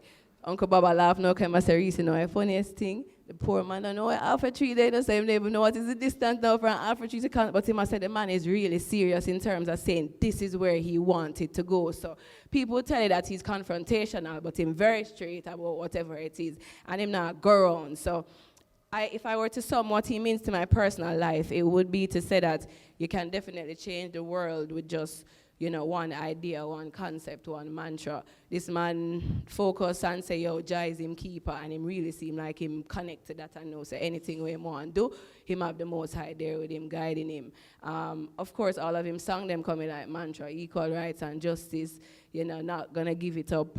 And the things that this man do in terms of taking brutality for ganja, you cannot go around that, especially in a time space like today, you know, where from I've been using herb, I've never had to go through any of those things because I was always clear within myself based on what the ones and before do. So me not dealing with this like it's a drug, so me never feel like me have to hide it from police. If police stop me, I go tell them, say, yeah, I have herb, me's a Rasta, of course, me if I have you want to draw. Enough time it work, like nobody no really put in a problem. Say, you really just have to know yourself, and this is what these people teach I. And so I'm sure anybody will use herb and anybody will Rasta, I go rate them ones there highly. And in terms of my profession, I was in the bookings field at a point, so they work closely with artists. I know some of the journeys that they go through, some of the stresses when them are traveling and them want to use them herb. And one thing I'll definitely tell you, some of the ones in this time, if them is herbalists, them were militant with it still, but from what I've witnessed, the ones in the time before, them did go harder, like the Ken Booth and the Peter Tosh and them, and they like, when you check the time space where them did a living out, and what it meant to stand up for the fact that you're using ganja and you're not going around it, them man there was definitely way more like rebellious and revolutionary, I would say, in terms of like sticking out for things like that. And would I read certain things and watch videos and know experiences that they went through, so that would help us on tour. I remember in an interview, Peter was talking about going into a hotel and they just said, we're not letting you guys in because you're black. And then me would have think so when me go up on tour in a 2013, I would have one different time space. Like me dep on the road with Protege them time there in a one place in a France, one very rural area. So true me know saying in Jamaica, country people are the nicest people. Me I expect that this is gonna be the same thing. Like we literally went into a restaurant and the people them said to us, say, like there's a board outside and then there's a board inside. The board outside is just to attract you inside. We'll come inside now our place to order. The woman said, no, I'm busy. So we say, how you mean you're busy? We join the line, we're at the front, it's our time. The lady said, no, I'm busy. You have to go and come back. So we look now, we say, why we have to come back when people are get served, people in the line? I don't understand what is happening. So I said, okay, what time should we come back? The woman says to come back at 10 o'clock when the sign outside they said that the store closed at 9, the restaurant closed at 9. So I realized quick. So she just don't want to sell no food. And because me know myself, I say, well, you don't need my money. I go make we find the people who must serve we today. And literally, and then we never have no whole heap of space that time because we had a show like right after. It's like you fly in, you drop your bag, you eat, and you go to the show. Because enough time the promoter them not going to have no Rasta food. And the woman just said she not serve we, and because we know ourselves, we just say, okay, we'll go outside, walk for about 2 minutes, we'll find this black man from Senegal. The man tell we say, yo, I might spot this, we'll go to that place, we'll get food, we'll pay them, never even want to take with money, we'll have the best night. So if you know yourself and you're just trotting on certain things, you don't try to resist certain things. And I think the work that they did in the time before, not think we know, that's why we can trot in at this time too. So I think it's also important for people to connect to their ancestry and really understand the work that was done in the time before, so you know come and fight the same battle, because the battle in this time is different, but also to acknowledge the work that they did so we can be here a little bit area. And I guess in terms of what I would have said now in terms of the connection with the reggae revivalists, I definitely see a lot of the spirit that was in Peter Tosh in a lot of the ones too. And so I feel like I'm very blessed to be treading earth in a time space with them ones here where I come frontline on the battlefield and I sing about Rastafari and black consciousness and African consciousness and humanity to oneness through the music. And you know, even through the sistering them, Jana and Empress Sativa, them definitely are some sisterings where I carried a militant energy there. And I be political through their music as well. Janine is a one who did a tried enough within her music journey one time to so we know so she respect Peter Tosh a lot. And both she and Sativa are ganja activists, so they're also very particular in terms of how them trod, you know, very clear whatever it is with them depend, and if you interact with them is on their terms, and that is a beautiful.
And I'm sure that they have learned from these ones' experience with the business of the music to impact them in terms of how they're operating now. Maybe he will speak to that when he comes up. But yeah, in rapping, I would just say the main thing with Peter Tosh, I would say, where within myself too, is just this thing of being free to be who you are. When I decided that I am resonating with Rastafari, I then had to think about how am I going to present myself when I'm out at work, you know, how you're going to deal with the fact that you use herb and what people might think and all of these things. And yeah, you have to tread wisely in terms of just how you live in Babylon, but at the same time, be free to be yourself and know, say if you're in one space and you want to use herb for your meditation, then you're open with doing that. And not to be trying to prove anything, but I've literally, if I'm at an airport and you're there, so and I'm the ones that say meditation and herb, yeah, we'll find a way to do it same way. And we trod through airport already where we just use herb and randomly people are telling you about them on the fingerprint and a bag of things. And we just in the line and know, say, yo, them just not. And them literally stop 2 people in front or 3 people behind. Like the mystic man thing is not a joke thing, and you have to just test it in your life and know say real. So we give thanks. The man say him not gonna give up till Africans are free, and that's definitely part of my journey. I am here to do work for the masses, especially the ones when I have money and when I have access to certain things. So we just give thanks for all of the ones that we tried before we. And the ones that we are tried now to where the mission is to be a freedom fighter. Yeah, that's it. Yes, thank you, Chris. So, I'm just going to try and keep the flow going. And as I said, we're not hitching right now. Let's give Chris another round of applause. So, as I said, a major element of this particular symposium is hearing from the youth generation. So it's no accident that the next speaker will be somebody actually that Carice has referred to quite often. He is a brother who is dubbed as part of the Reggae Revivalist group. I don't know how these artists feel about that caption, and we probably hear more about that. But to me, he embodies the African consciousness of Peter Tosh. Why do I say that? Well, we must remember that Peter was the quintessential Pan-African. Why do I say that? Well, if you listen to the song African on the album Equal Rights, you will realize he's a quintessential African. He said, no matter where you come from, so long as you're a black man, you're African. He was clear about his identity. And many of us aren't so clear about our identity, truth be told. When I ask somebody how many people think they're African in my class, maybe I'm lucky if I get one hand raised at all, you know. and I'm looking at a sea of black faces. How many people identify with Africa? Maybe one hand goes up. I'm talking about 40 people in my class. So we have identity politics that we have to deal with here in Jamaica. The land of Rastafari and so forth. It's Rastafari that preached African consciousness to Jamaicans, but it's a mantle that's still not been fully embraced. We hear about, dreadlocks being considered unhygienic in school and so forth, and this by our Attorney General and so forth. This is an indictment and indicative of how many people in Jamaica still don't embrace their Africanness. Don't want to preach too much, but to me, Kabaka Pyramid, just the name, Kabaka meaning king in Uganda, and pyramid obviously speaking to the great architectural structures that our ancestors of ancient Kemet, Egypt, built, speaks to an African consciousness. Without further ado, let's welcome Kabaka Pyramid to the front of it. Give thanks. Yes, blessings. Blessed love, King. Greetings, one and all. How they them? Rastafari. Yeah, it's really an honor for me to be here, If you asked me 15 years ago if I would be in a lecture theater one day speaking, with respect to Peter Tosh, as an artist representing the reggae music fraternity, representing Rastafari, I probably wouldn't have told you that it is likely, you know what I mean? But we're there the same way, and as I say, it's an honor. And many of what I would have said, or many of the sentiments that I've experienced in my life, Caris alluded to many of them, growing up in quote-unquote uptown Jamaica, especially for me, myself, growing up in a Christian family. And I remember, with my father driving to the country. I remember driving to the country with my father and listening to Get Up, Stand Up. And hearing Peter Tosh singing,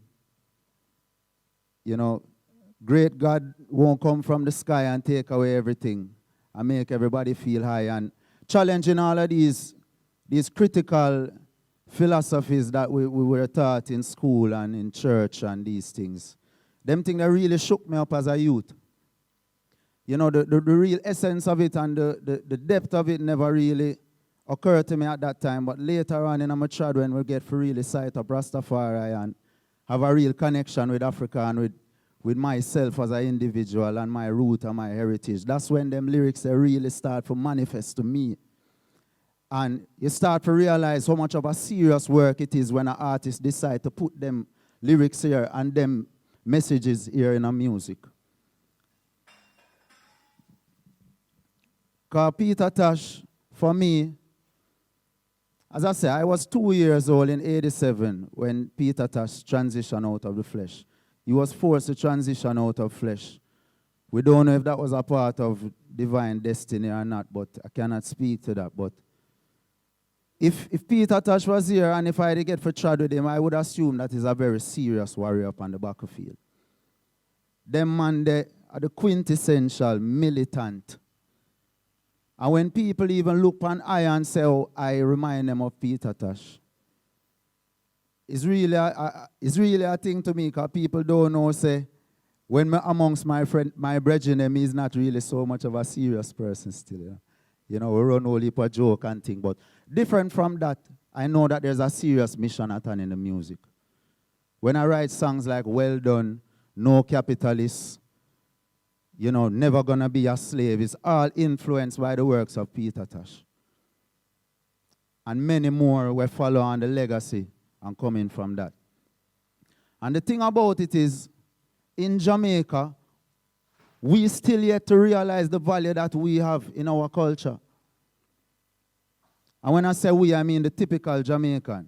And Peter Tosh is symbolic of the three aspects that Jamaican culture is identified abroad, not necessarily here, which is reggae music, Rastafari, and ganja. Peter Tosh symbolized all three of those perfectly.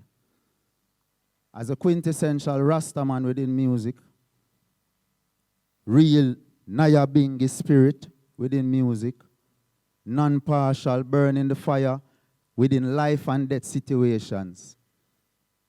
Reggae music-wise, a master musician can play almost every instrument.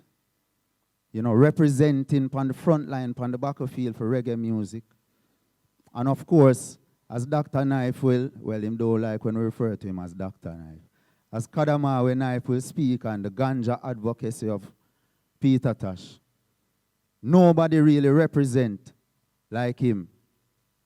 In these three frontier, I can say that. And all three of these aspects are undermined in Jamaica. They're not really given the credit that they deserve. Reggae music is the foundation of Jamaican culture abroad. When we travel, people identify with Jamaica through the music.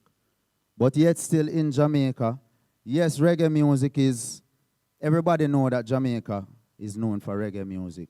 But how much is it really embraced by the people? At the end of the day, the long and short of how I look on things in Jamaica is that we are a very religious nation. We are a very Christian nation. And there's nothing, I'm not here to say anything negative about Christianity. But when I trod in the earth, I realized that many people around the earth, them separate them religious views from them national and cultural identity. And I think in Jamaica, we have a problem doing that. I don't think the government embrace any of these three things because they have to save face and live up to these Christian standards. You know what I mean? And yeah, well, I would have said that still. And even, I can give you a personal example. When I started Chad Rastafari and I natty up my head, I was living abroad at the time, and I returned to visit. And I go up on campus at Campion College, as Caris alluded to earlier. Go for check my brethren them. It's a school that I used to attend. And them tell me say that I'm not allowed on the campus. This is the vice principal himself saying this to me, you know. So, naturally, I never really pay him any mind, because this is my school. Nobody can tell me say I can't come to my school. So I forward the next day, and then they will bridging him again. Woke up the vice principal again, him see me. Him say, really and truly, you know, we can't have you on the campus.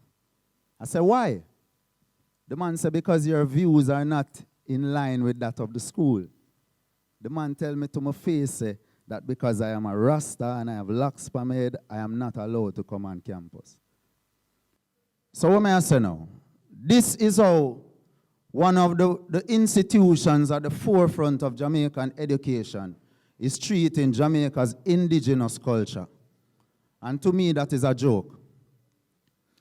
Rastafari is a movement that literally emerged out of the soil of Jamaica. Rastafari movement, we know the inspiration is from His Imperial Majesty Emperor Haile Selassie in Ethiopia. But the movement itself originated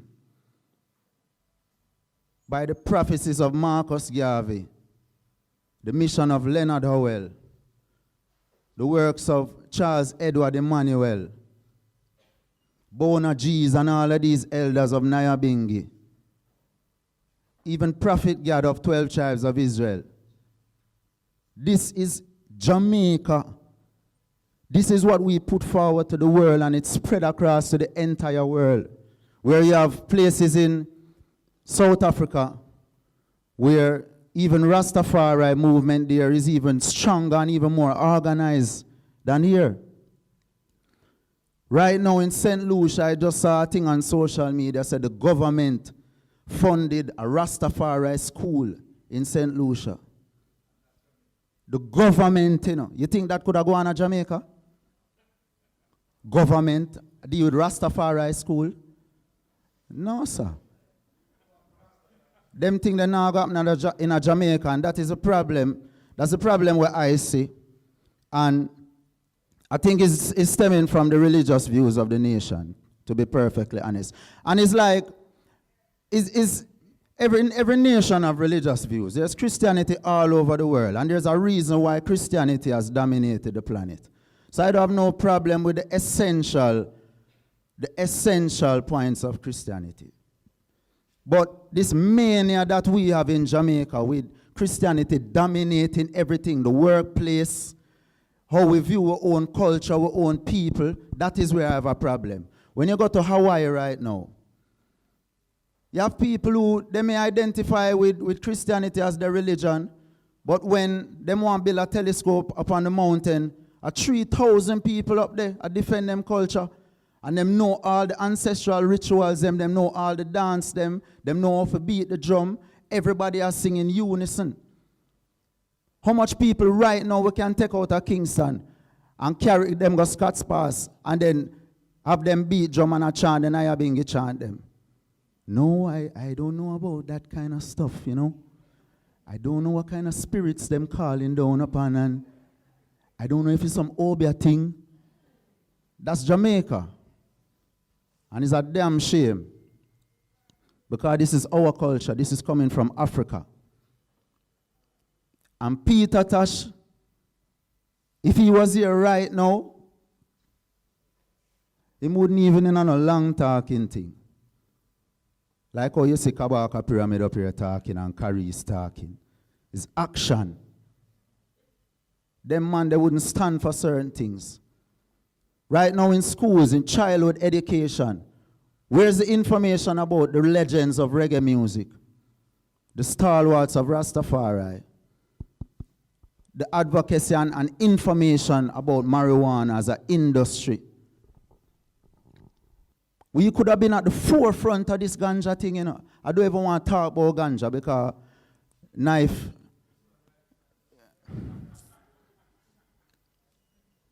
People. I never ever really prepared no speech today, and I thought it was a panel discussion, you know. I really work best when I get asked questions, you know. But, as I said, childhood education. I never learned any of this what I'm talking about in school. I did 5 years at Campion. I didn't learn any African history in Campion. I don't know if things change now. I hear say one's going to school with locks in Campion now, so things are changing. And whoever instigated that change, we have to say, enough respect. You know, and whoever is working hard to implement these changes, we have to say enough respect. But even reggae music, how many people you could go to right now and ask them to tell you 10 facts about Peter Tosh, and them can tell you 10? How many people in the average school in Jamaica? And any other legends, them, even the musician, them, Family Man and all of these, how much people know about them? This is our heritage, you know. When we go abroad, ones that give you the history about who was in the studio when certain song recorded, you know. And this is white man and woman I tell with them thing, you know. And even we, sometimes as artists, don't even have them level of information there. When these are things that should be common knowledge. Even our radio right now, I just new music alone play up on radio in Jamaica, you know. So the youth them don't ever get a chance to hear certain thing. When last year a Peter Tosh song play up on radio in Jamaica? Really and truly. I would hope so. Give thanks to Mama Isis. What you mean? And Mouton and Mama Elise play a certain thing more time. Ran Moshe too, but it's still a chosen few. Am I lying? We want to see it. When I got Trinidad, you know, you are here a Vibes Cartel, then you hear a Bob Marley, then you hear a Super Cat. I saw the radio stay in Trinidad, you know. The young youths them get to hear certain things from them early because them just listen to radio. Them now for come a symposium or a seminar to hear about certain things. You know what I mean? And that's the way it should be. We have to do better as an island to embrace our culture. Even if you don't believe Haile Selassie I is God. It is Rastafari is your culture. You could have ballad, you could have Rasta. Rastafari is your culture if you're a Jamaican, if you identify with Jamaica. Because Jamaican people, just like how everybody, not everybody agree with everything where you're saying, Bold, do. Him is a man where party hard, enough people not depend on certain things. But everybody love and respect and know say you're saying Bolt is representing everybody in a Jamaica. Is lie me I tell? All right. Same thing with Rastafari. If you trod certain place with locks, you know, anywhere you go in the world, just the fact say, me have one locks, people think it's Jamaica, you know. You understand? You understand what I say? Touch it. You're a Jamaican? He's a serious youth. Him listen to whole heap of Peter Tosh. Yeah, I have some notes on my phone still, you know, but I wrap up. I'm not going to talk as long as Caris, I can tell you that. I can tell you that much. But most of what I have on this, I done talk about already, you know. Even one of my favorite songs by Peter Tosh is Mystic Man. It's a song where the man break down the liberty to you in very simple terms. I man don't take no cocaine, no morphine, no heroin. Enough people, the work where them man you put in for actually change the perception of Rasta and put Rasta in perspective in the minds of people. I can just imagine how that was when them song here come about. Because everybody feels a Rasta crazy. And so? But the man I show you in the music, plain and straight, say, look, I'm an intelligent person. You know? I'm Rasta, but I can tell you the health benefits of marijuana. This is 30, 40 years before you start to see it on social media, you start to hear it in the United States. This vegan movement and all these things right now. Look how long Rasta saying ital, and Jamaican people are laugh after Rasta. You know what I mean? Now everybody from them start reach 60, 70, what them doctor have to tell them? Stop eat the red meat. Stop eat, sir. Stop eat whole heap of rice. Stop eat, you know what I mean? Whole heap of egg and the milk. The whole of we lactose intolerant, you know. From your black, you don't have no need for no lactose and them thing that your body don't know how to process it. Rastafari teach with them thing. And Peter Tosh is a true legend to the core. The man put him life on the line to represent this thing. I don't put my life on the line yet. I'm still here. We are going to see. We are going to see. So when people tell me, say, I am like Peter Tosh in this revival and thing, I'm all right, cool. I'm going to try to do as much as I can while I'm living still, you know. And go about things. Because this is the age of diplomacy right now, you know. You have to use a little intelligence, the little champion knowledge when I get, you know. You know what I mean? And go around the corner them and try to effect some change. But them man, they was about to buy a radio station, no so? And start to control the media. These are the things artists need to be doing. And every time I reason with my artist friend, I tell them, I could pull together and start doing some real things. Because even Jamaica, you know. Ira FM, see it there? I heard he wanted to buy. For himself, and he and Freya was planning on running the radio station, a reggae radio station where straight reggae music will be played on. Ira FM. Greatness. That is greatness. So this is the legacy of Peter Tosh.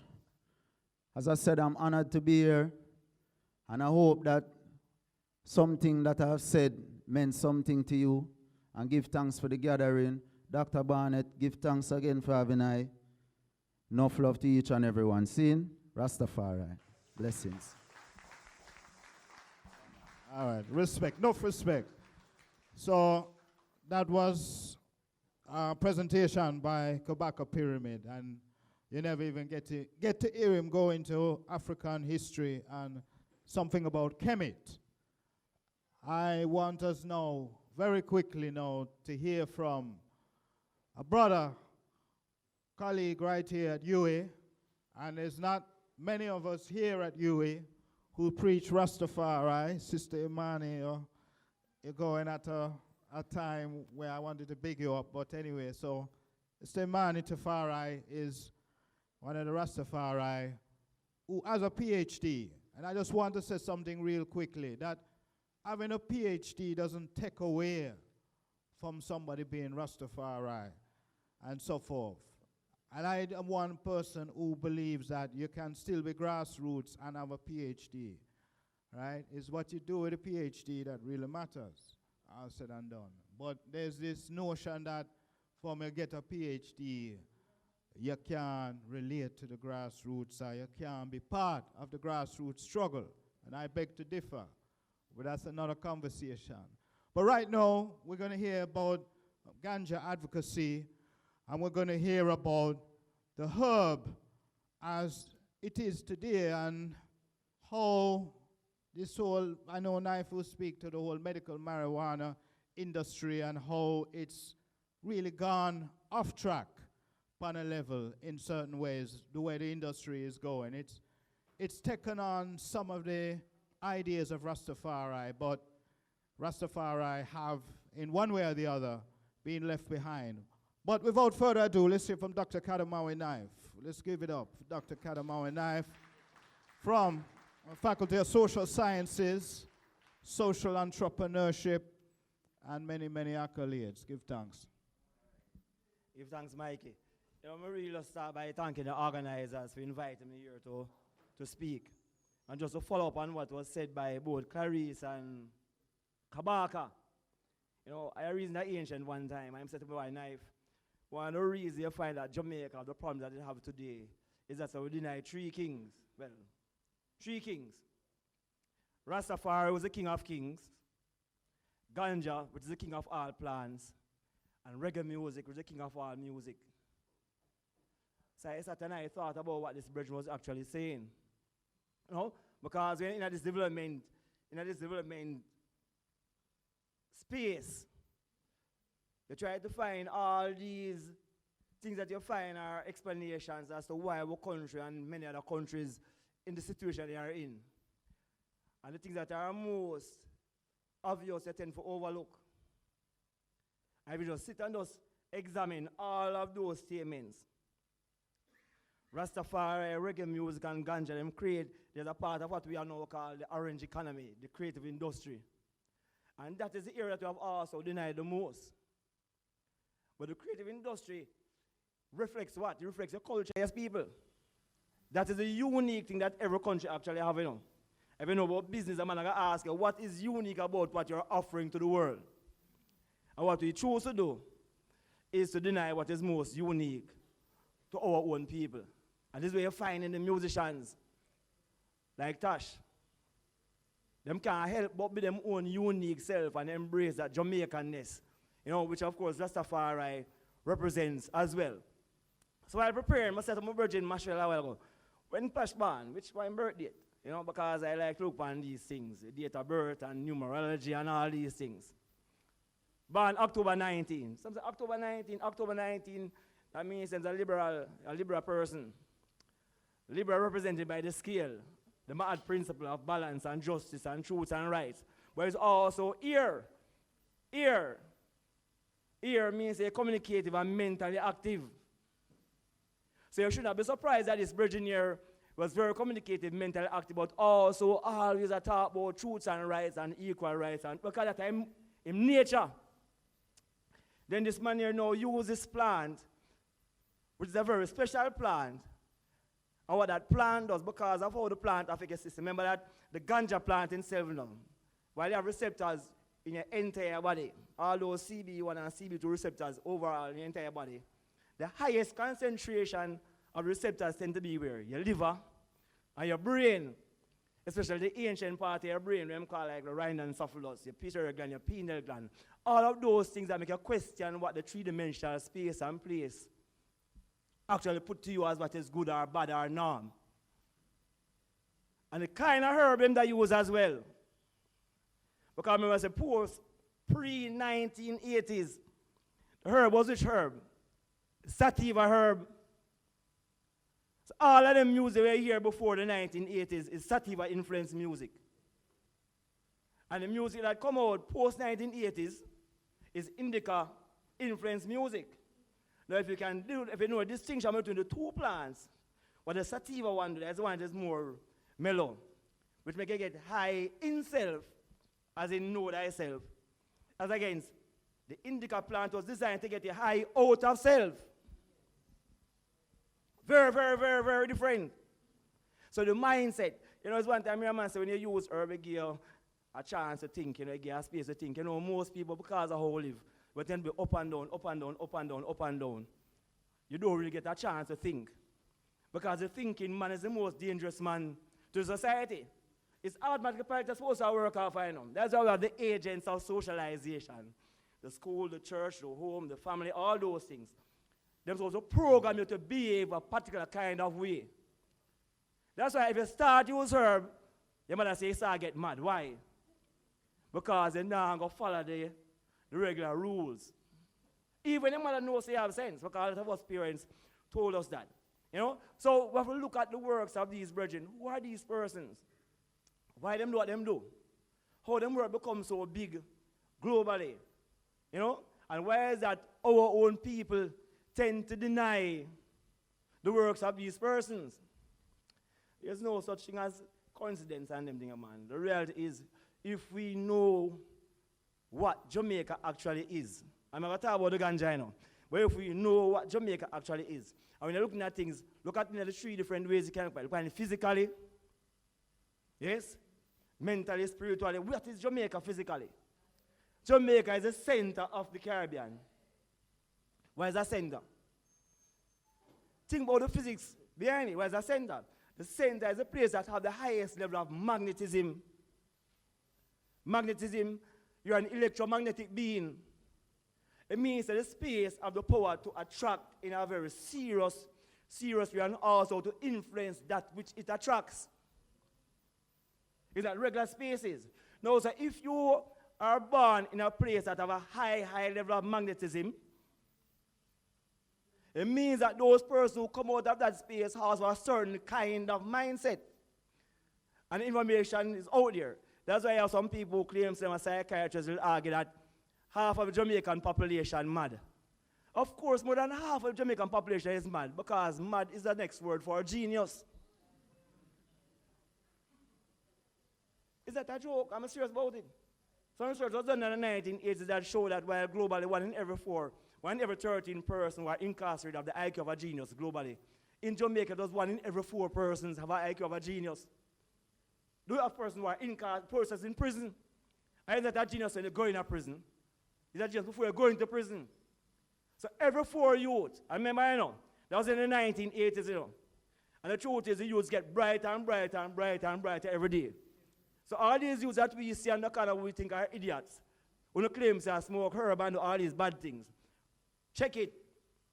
1 out of every 4 of those youths have the IQ of a genius.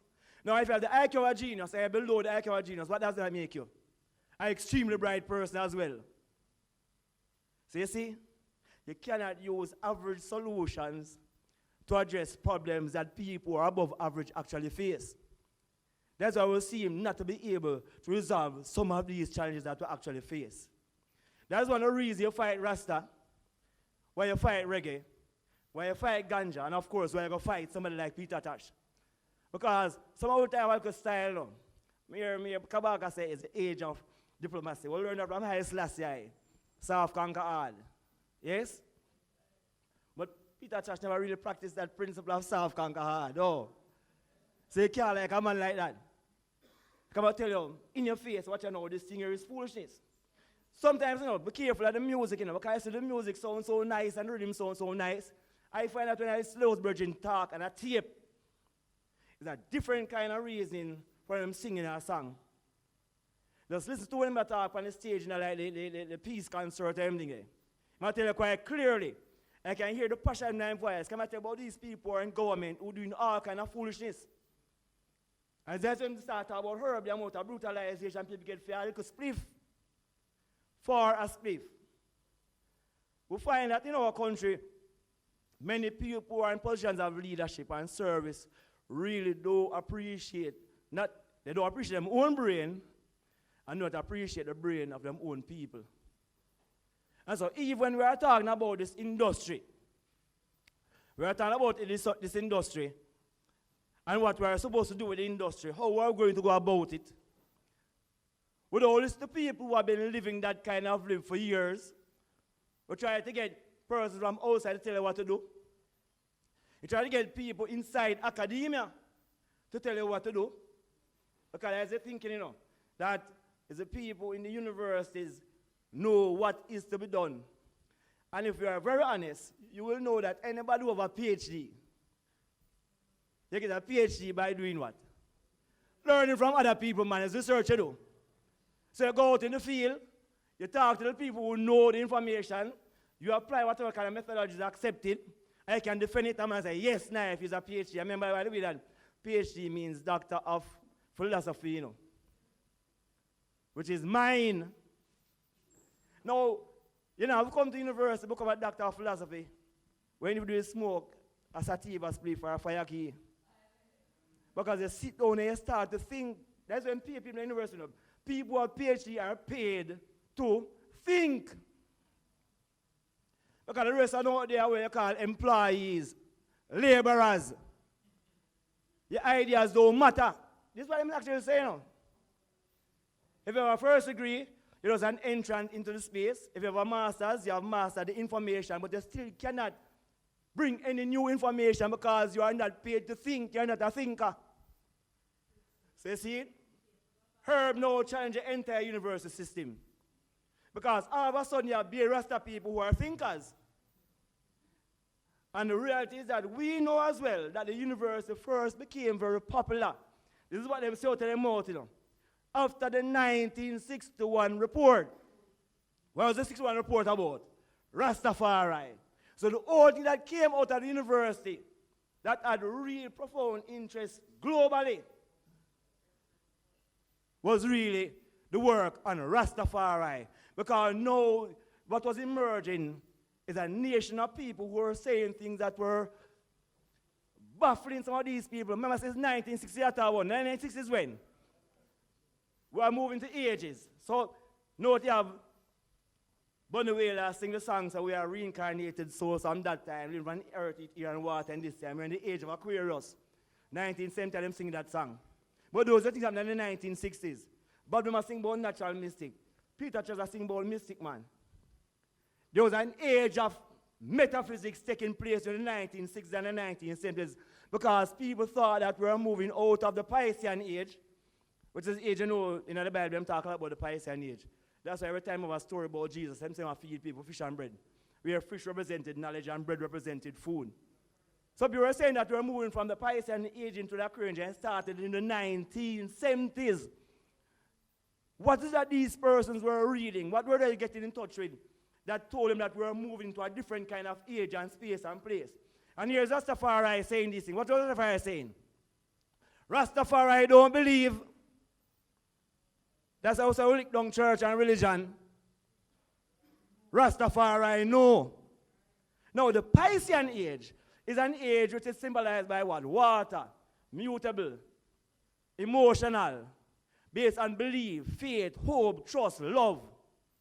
All those things. What is the current age about? The age of air. Mentalism is about what? Knowing. Knowing. So we were talking about an age where people were going to become knowers of. What is it we're talking about today? We're in the information age. It's the same thing we're saying about. An age where there is youths born knowing, not believing. listen to the brethren in music. Preacher man don't tell me that heaven is wherever it is. We don't want to hear nothing about those kind of things. And the research currently shows, especially in the United States, that the majority of youths don't like give wrong information. But when I read that information about 2 years ago, them say 95% of those youths who they interviewed about religion and spirituality, 95% say they were spiritual, not religious.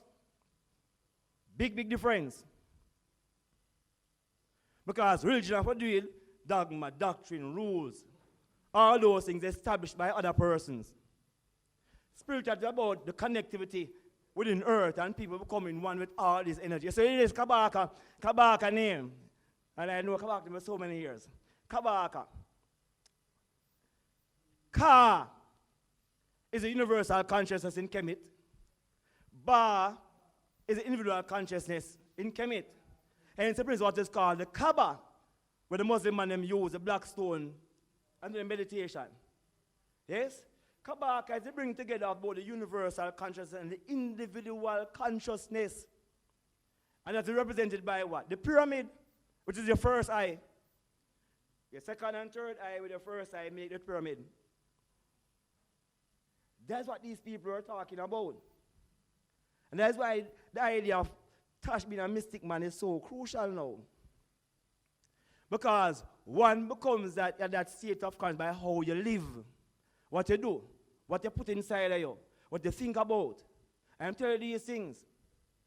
Him don't drink no poison. So him says red, pink, yellow, green, blue, whatever. Him don't take no drugs. Him don't do any of these things. And today we live in a society, look at the society we live in. We live in a country where we spend billions of dollars trying to stop people who fire gun. When bad food, those same nonsense that Peter just sang about, kill more people in Jamaica than gunshot. You check it. 15,000 people dead 2 years ago from diabetes alone. Less than 3,000 people die from food. And the plant that can actually address a lot of the problems that they have in terms of this bad eating practices, which generally lead to cancers, is a plant where we fight against the most as well. It's really about how you appreciate your own brain. It's how you appreciate your own brain. The models that we need to use to address our own economic realities were very clear. To sing a song, I remember I had economics at law school, where I got George's, you know? Love economics and history. And then I came to you and said, all right, I'm going to history because I like history the most. And I did a course which is called 816A. I don't remember the name of the course. That's just a course title. Like 816A, and then second semester come now, 816B. And I'm not a racist. The reality is when I saw that the brethren was going to teach me 816B, and 816B, I have to do things like resistance and revolt and all those things. But this time I would change my major. Because I was coming from a school where I really learned history. I mean, I think in my mind that a non-Jamaican person, a non-black person can really teach about resistance and revolt in history. It's a joke. So I'm dropping the subject. And this is about the economics. And when I started the economics, you know, the music and the brethren them, you know, because when they're high school, what I call low school, them things in your head, I listen to survival album, I listen to Tosh them music. And one of the songs that did stick in my mind was the song where I said, The Day the Dollar Die, because I love economics so much, you know. And I said, look how this brethren here a reason about this in economics. And as I did economics, my first degree and my second degree, I come to the same conclusion that Peter Tosh them actually sing about them song. The approach, the economics that we use, both the classical approach, we say must be the state control things, or the neoclassical, we say the market must control things, cannot resolve any problem for us. And the dollar is going to be dead, as it is now currently. Yeah, the dollar being dead don't mean say stop using money, you know. But something that is dead tend to have little value. And we're struggling. And I tell you, we are such hypocrites in these places that we will recognize. It's not 1 year we have Peter Tosh Symposium. It's not 1 year we have Bob Marley lecture. We have all these things where all who claim so bright come and talk about how bright these persons are. And to date, we have not recognized the brethren them brain. We have not given them any kind of honorary PhD as relates to them area of discipline. Zero. And I asked him, I didn't know, I went on to Google Scholar. I you know, say, at university, and I said, all right. And I said to these people that they must give an honorary PhD to Bob, just as I was saying, give to Bob, and give to Marcus, come that thing about some stuff. I said, let me go with the evidence. You know, you have to arm yourself with ammunition. So I go into Google Scholar. Remember, you have regular Google. Google Scholar is the one that uses academics. And show you how much references, because remember, when you're going to be a professor, people upon how much your work has influenced the area of the discipline. And you must go do it your own, do it for yourself. When I type in, so I started Rex first, Rex Ettleford. Why did I type in Rex Ettleford first? Because Rex Ettleford was professor emeritus in an area which is arts and culture and all those things. 2,000 references. No, 2,000 references is a lot, you know. 2,000 references. I said, all right, I'm going to check out Marcus. Marcus at the time is about 4,000 something, 4,700, 4,000 enough. Now when I type in Bob Marley, it was 23,000 academic references. 23,000 academic references. Nobody in the Caribbean, none, had so much. I still don't have no honor and nothing for those people. You know, it's part of the hypocrisy. Because how is it, I'm going to tell my bag, you know, I'm going to read to you. How is that an institution like this, which has also been at the heart of fighting against ganja and Rasta as well, don't get no trick. You do not think that because you have a couple of people at the university to write a report, means the university embrace Rastafari. Rastafari for many is at best an object of study. An object of study for many persons who were no longer studying leftist ideology or capitalist idea because those things were dead. So the relevance have come through looking at what is happening with Rastafari because everybody in the world was interested in Rastafari. Do we have a Rastafari studies center, a unit, a school? None. But we're having a Rastafari conference. We're having all of these things. There's a classical boss slave institution whereby what we do, anything that is of interest to persons outside of our yard, we seem like we have interest in it, but we have no real, genuine interest in carrying out these things. Today, here at UWI, Marshall was here, who was the lead, I think, on this ganja research as a plant. You're giving him hustle. You're giving him hustle. We wanted to have a ganja festival on the campus over by Chapel Gardens, and we were told that they can't have a ganja festival over by Chapel Gardens. So come off of the radio program. I know so we're not being a hypocrite. They can't have on the radio attack. When we want to talk about herbs, they talk about it. But then if you have a festival, they can't have the festival. It might sound like I'm bashing the universe, but yes, I'm bashing the university. Because the reality is, most things that we have in Jamaica and across the Caribbean are decisions made by people who come out of the university. If your mindset don't change, not much will change out there. Not much will change. You see, Mike can say, oh, them are Rasta in the university, and it is good. No, it wasn't now, I would never say that. So let's show you the kind of force in the university. Oh, you have some bright Rasta people. I mean, you have some bright Rasta people.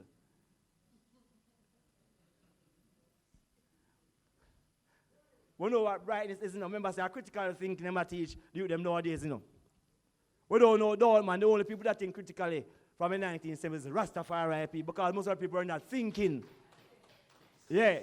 You were taught not to think. And once you start thinking, you're a troublemaker. Yeah. That's why you can't like ganja. You cannot like ganja. I'll use next 2 minutes, 3 minutes for wrap up. The industry itself. Because most people know about the industry. But the industry itself. Be careful when you see people start to embrace a lot of things. So for example, you see, I find that European people, European and American people don't tell lie, you know. Them don't tell lie, but that's true enough of them talk to you. Them not talking, them talk to them own people. Them don't tell lie. Those people say that ganja is a drugs. No, lie. I am telling a lie there, so. Them say that marijuana is a drugs. No, if them tell you say marijuana is a drugs, don't question them. Because Jamaica don't grow marijuana. Jamaica grow ganja. Very different product. So, and I'm saying to you, so we're going to create a medical industry for marijuana. You never say ganja. We're going to create a marijuana medical industry, or a cannabis medical industry, which is really pharmaceuticals. Because pharmaceuticals is where you classify drugs. And so, as a pharmacist, you can take the plant, carry it to your lab, synthesize what you want to synthesize, do what you want to do to the plant. So what they have done is to now create plants that can meet the needs for their medical illnesses. So quick example. A lot of discussion surrounds CDB. CDB is active in the ganja plant that actually deals with things like anxiety. But it's based on three things like what? Alzheimer's, Parkinson's, a lot of other illnesses that people are now dying from, a lot in Europe and America. It's probably the leading killers of those persons now. Jamaica is a cheap place to grow it. Because they don't even pay the money in the greenhouse the same like they pay in America or Europe. You can pay much less. You also have less dependent upon UV light. And bear in mind, you know, that THC in plants is not UV light that grow plants and make plants get strong. It's sunlight. You understand what I say? It's like when you grow in the house and when you grow outside. It's sunlight. It's that stimulate the THC in the plant. But in Jamaica, them can actually use less UV light, which means less light bill, because you have longer hours of sunlight. But those people making their drugs, they make some have very high levels of THC, while make some have very high levels of CDB. And we know that from the ganja plant, it is a balance between, and balance don't necessarily mean 50-50, you know. It's a balance between CDB and THC that determines how good the plant is for you. So in a traditional ganja that we plant, which is sativa, people know that CDB doesn't occur high naturally in the plants. But the amount of CDB that is found in the sativa plant is adequate to ensure that when you consume the plant, you get in as much THC as you're getting and not more. It regulates your uptake of the THC. Now, in these drugs that I'm creating, there's no regulation. So what's going to happen now? Remember, you know, the highest concentration of receptors tend to be where? Your liver and your brain. And if people understand how the physiology thing work, when things pass your liver and get detoxified and things still, it then move to where? It gone in your bloodstream. And it gone straight to your brain. Now imagine when you take the drugs that these people create now, and you do whatever you want to do. Say you smoke it. And when you smoke it, remember I say that big vein runs through your lungs, you know, and when it is being oxygenated, they can take up that drugs in your bloodstream. And it gone to your brain. What they're going to say? Ganja start mad people. It's long time that they say ganja long. They're going to say that marijuana is madding people. But them always say it. Them always say it. Them not telling you a lie. And you're out here more restrictions now. So this is how you can create strategies. My objective is to restrict people use of a plant. But because I have overwhelming information, I can't restrict it just like that. So I'm going to find evidence to support the restriction. So you create a plant that can now give the evidence to support the restriction. But you know, we're in the information age. There's a picture of my son there when I'm looking at them on their own. Because when they could tell we fools, they can't tell us on them things. Cannot. None of these youths who born post-2000, you can't tell no foolishness about no plant. Because we have instant access to information. And let me tell you something. When we all our children, all them will start consume ganja long before them born. Means say, for the mother they'll consume herb. When the mother pregnant, them consuming herb. When they're being delivered, they consume herb. As soon as the water break, it consume herb. Two of them doing the delivery process, which I was a part of, them still consuming herb. And the data actually shows that THC is very high in the breast milk, it's very important, active in breast milk. It also shows that mothers who consume herb, this came out in the Gleaner, by the way, Jamaica Gleaner, some time ago. Mothers who consume herb, them recognize increase in brain function and activity in their children. And some people are saying, what is that knife is saying? Because they hear some foolish report with about the ganja cause brain damage. Lie. Go and check your report. The research that was done in the 1990s that ganja caused brain damage. It was done to monkeys, 25 monkeys. Then put the thing on the monkey them face and pump a whole lot of THC in it. But that thing that they place on the monkey's face caused what? Suffocation. When you start to suffocate, where do you think it lead to? Brain damage. So they did the research and put on information. Some people were tricked, but then some people look at the methodology and recognize that the methodology was flawed. And in 2002 or around 2003, they redid the research. And it actually showed that ganja increased brain function. Now, why is that important? Especially in a religious society like Jamaica. If we know that over 50 million years ago, your body, the is called the endocannabinoid system. Means that your body is designed to use the plant. But when you use that plant, it causes brain damage. What does that say about this creation story? Because all the people believe that God make people, and God know everything and can't make no mistake. Now that'd be a very serious mistake. Because you create the perfect plant that create problems for people's brain. And that can't be. It couldn't be. Your body can't be designed to receive something that is going to kill it. Impossible. That is impossible because your body is designed to perpetuate and sustain life. If you consume something that's not good for your body, find a way to expel it. Yes? Either you piss it out, or you go to the toilet, or it comes to your skin, but it finds a way to push it out. That's what an illness is, a disease. Your body is in a state of disease because you put something that is creating a problem. So there's no error around here as it relates to ganja and human structure. And many of our people who are out there as musicians has been not only the leading researchers, kind of research you have something just called phenomenological approach to research. Means that you cannot learn it by observing it. You have to learn by doing. And right now in Jamaica, too much people drink beer rum and discuss herb. That is the problem. Beer rum made at our almost time to ganja. And that cannot work. And remember, let me end at this,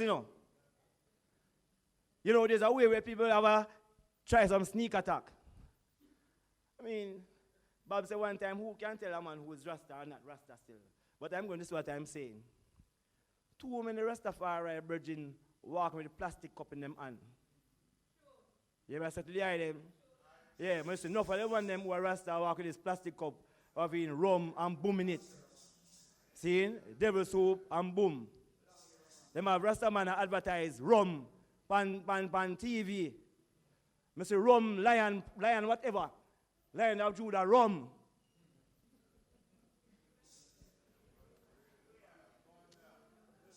Watch I give thanks here. All right. Yeah, man. Let's give a round of applause. Dr. Kadamawi Knife.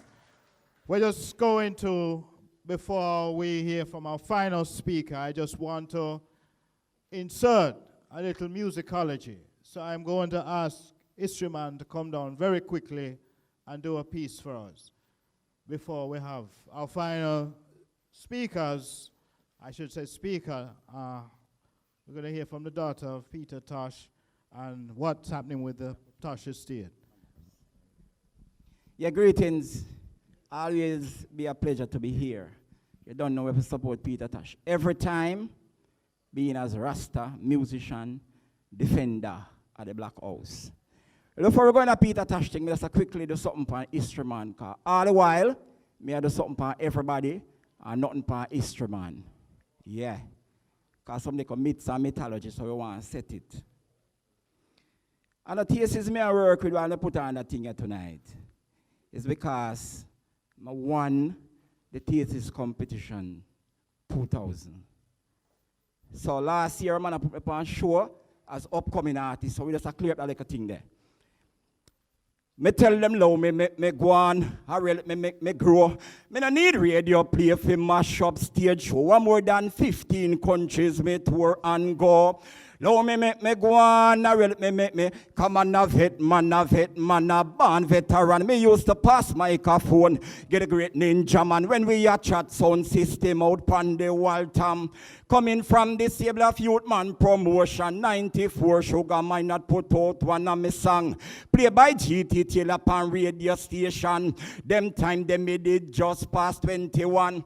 I'll promote a guy on the please member this. No put me pan no show as upcoming artist. 97, and me win Popcorn Talent Show. 98, and me win Portmore Talent Show. 2000, and me win Tasty's Talent Show. So low me go on, me grow. Me no need radio play for mash up stage show. One more than 15 countries me tour and low me go on, me.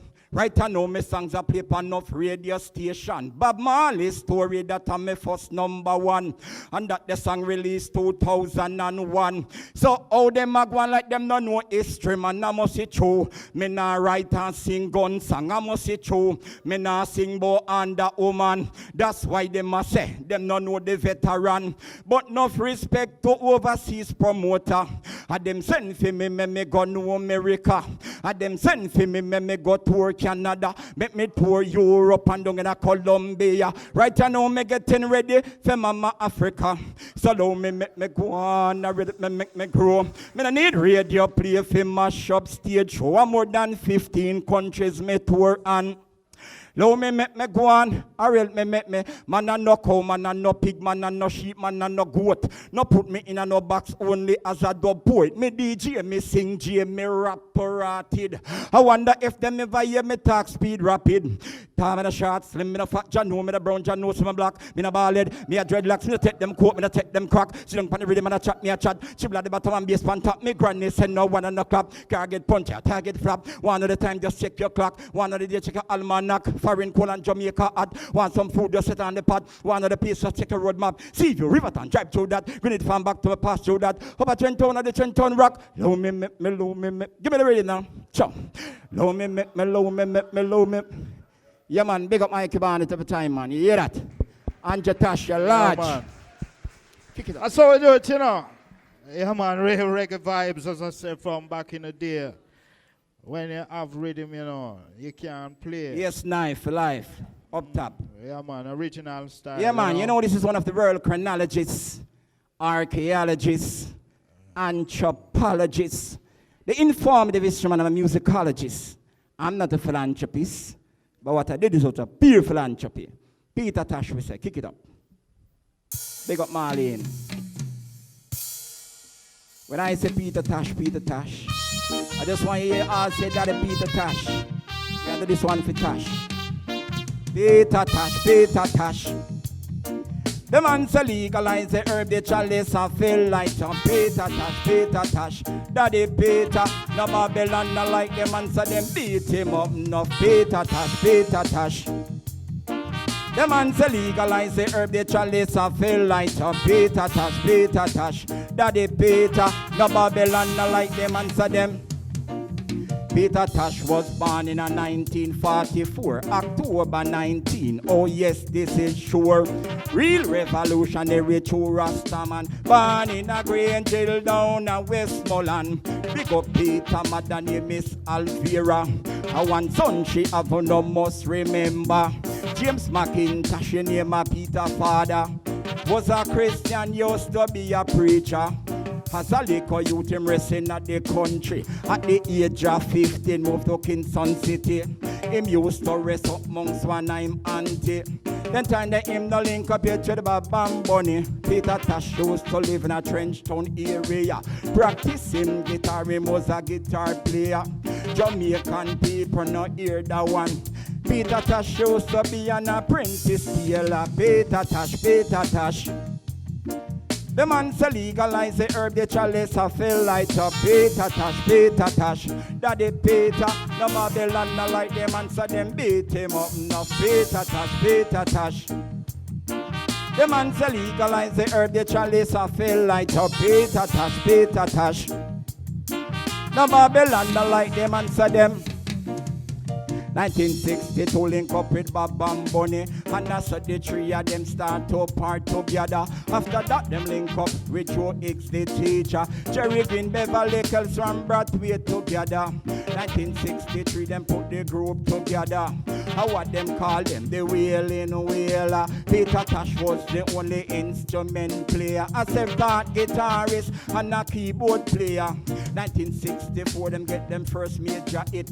Simmer Dung was the name and the title of it. 1974 when the group gets split, Peter first solo album named Legalize It. Get up, stand up, a Peter Tosh write it. Stop that train, a Peter Tosh write it. 400 years, a Peter Tosh write it. No sympathy, a Peter Tosh write it. Peter Tosh, Peter Tosh. The man say legalize the herb, the chalice, I feel like a Peter Tosh, Peter Tosh. No Babylon, no like them answer them, beat him up, no Peter Tosh, Peter Tosh. The man say legalize the herb, the chalice, I feel like a Peter Tosh, Peter Tosh. Daddy Peter, no Babylon, no like them answer them. Release a lot of singles and plenty LP. 1977 legalized LP. 1978 a equal rights LP. 1979 a mistake man LP. Wanted General Life a 81 LP. Mama Africa done 1983. 1988 Peter won the Grammy. Peter Tosh should have a band name Word, Sound and Power. At the time them used to call him Stepping Razor. When them used to live up in a St. Andrew area, and them used to be a one-wheel cycle rider. 1983, listen to me statement. Peter Tosh car meet in a one big accident. I hold up on the mic on the great history. In a the accident, him lost him girlfriend named Ivan. Peter Tosh, Peter Tosh. The man say legalize the herb, the chalice, I feel like a Peter Tosh, Peter Tosh. Babylon, no like them answer them, beat him up, no Peter Tosh, Peter Tosh. Legalize the herb, the chalice, I feel like a Peter Tosh, Peter Tosh. No Babylon, no like them answer them. Big up Peter Tosh, 'cause him a real superstar. Big up Peter Tosh, 'cause him a real superstar. Him last album it name No Nuclear War. 11th of September 1987. Them kill Peter Tosh, but me no know the reason. One gunshot him get T9 head. That brown and free and him next two friend dead. A 4 gunmen, listen to me history. Lepo, Yo Skiba and Mikey. Santa get a few shot, but him never dead. Mice get a few shot, but him never dead. Marlene get a gunshot, but she never dead. Enough gunshot like a big shootout. Mama Joy get a shot in her foot and her mouth. Jah bless them soul because them never drop out. Big up Peter, sons and daughters all about. History man depend them my economy, I sing it out. Big up Copeland, Fab and Herbie Miller. The two used to be Peter Tosh manager. 2012, you no must remember. Receive the order of merit from Sister Portia. Peter Tosh, Peter Tosh. The man say legalize the herb, the chalice, I feel like a Peter Tosh, Peter Tosh. Babylon no like them answer them, beat him up, no Peter Tosh, Peter Tosh. Daddy Peter Tosh. Legalize the herb, the chalice, I feel like a Peter Tosh, Peter Tosh. Daddy Peter. Babylon no like them answer them. Good we no bad, we no sick, we no sad, we no eat them, cow them, goat them, hog.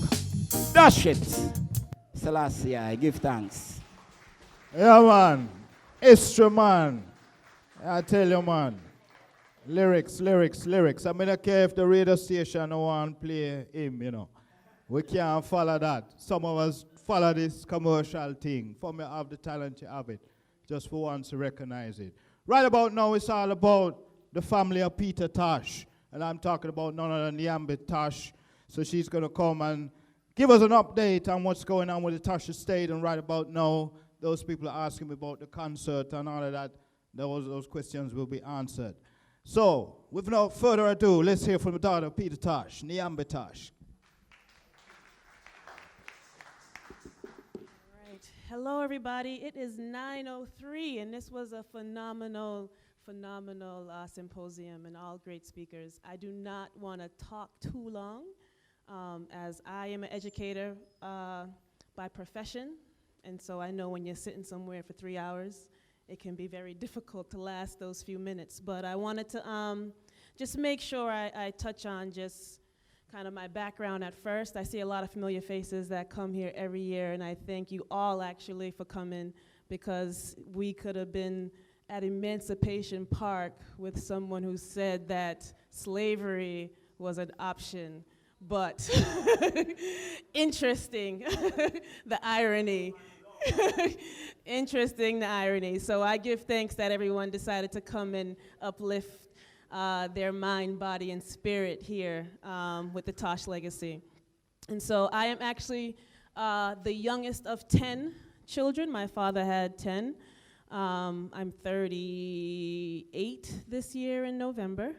And I was born here in Jamaica and raised in Boston. I moved away from Jamaica at a very young age. I got educated in Boston. I got my bachelor's degree in electrical engineering, and then went into the career of engineering for a few years, and then went on to get a master's degree in education. After that, I taught in Boston Public Schools for about 10 years and was in the field of mathematics and special education.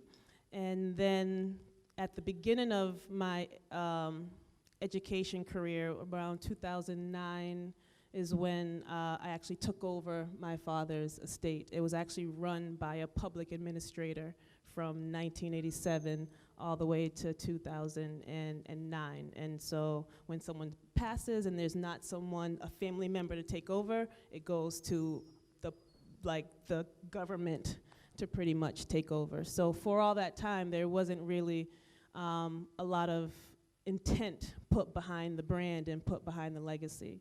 And at the age of, what was that, like 28, 29, I had taken it over, and as you can imagine, no one really teaches you. You don't learn growing up how to take over an estate. It's something that you really have to learn through the school of hard knocks. And being the youngest of 10 Jamaican children, you can imagine some of the challenges that can present themselves. We are all, I think we have this revolutionary spirit that makes our voice demand to be heard. We don't always know how to communicate effectively. And so my special education background has kind of helped me to have a lot of patience through dealing with all different walks of life. And my first goal, my mom and my grandmother was very family oriented. And so although there would be issues amongst siblings, in the beginning, for me, I would always be able to put those things aside and remind us that we are blood and we are one, and we have to unify first before we do anything for the legacy. And so, that's kind of the mindset that I kind of walk in these shoes with. And so we ended up with some management at the time, and for maybe a few years that didn't really work out in our best interest. They often did things for their own personal interest before the interest of the legacy and of the brand. And it wasn't until 2014 where we had a new manager by the name of Brian Latour, who's actually in the back. And so he worked with, he was in the music industry for 25, 30 plus years, working with Nas and LL Cool J, and that's only a couple of people, but there's a long list that I can't even recall. But one thing that Brian did to kind of, I would say, not prove himself, but he pretty much sacrificed and kind of dedicated a lot of time into just helping all different aspects, from family issues to brand issues, and it really took some time for us to kind of clean up. Because if you can imagine any music industry, from the R&B industry to the hip hop industry, a lot of artists have kind of been bamboozled, so to speak, out of what's rightfully theirs. And so there was a lot of time kind of looking back and seeing where we can, collect or put together some missing puzzle pieces. And unfortunately, when you do that, you don't actually have the opportunity to build and do things that progress forward. You're too busy looking backward. And so after a little while, we were able to kind of solidify a lot of things and finally work on some projects. There were a lot of people already doing great work for the legacy, Michael Barnett being one of them. I'm very grateful that he has done this every single year for, where'd he go? Oh, of course, for about 9, 10, maybe even 15 years.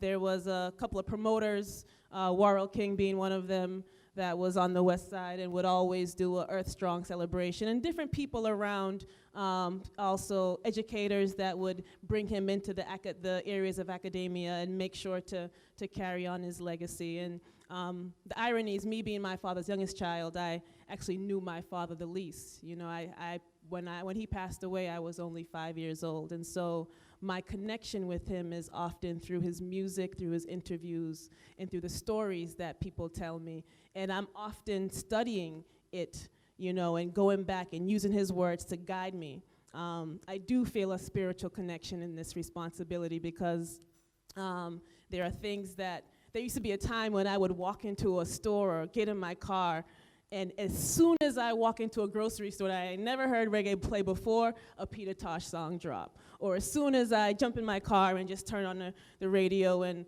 you know, a next Peter Tosh song would drop, and I was just like, all right, so I'm glad that you're telling me I'm on the right track, you know. And so anyways, that's all of kind of just the spirituality of my experience. And so fast forward, we ended up doing the Peter Tosh Museum. That was a partnership between Marlene Brown and Pulse. There was a lot of different voices that had input into that. Some wanted to do it, some didn't want to do it.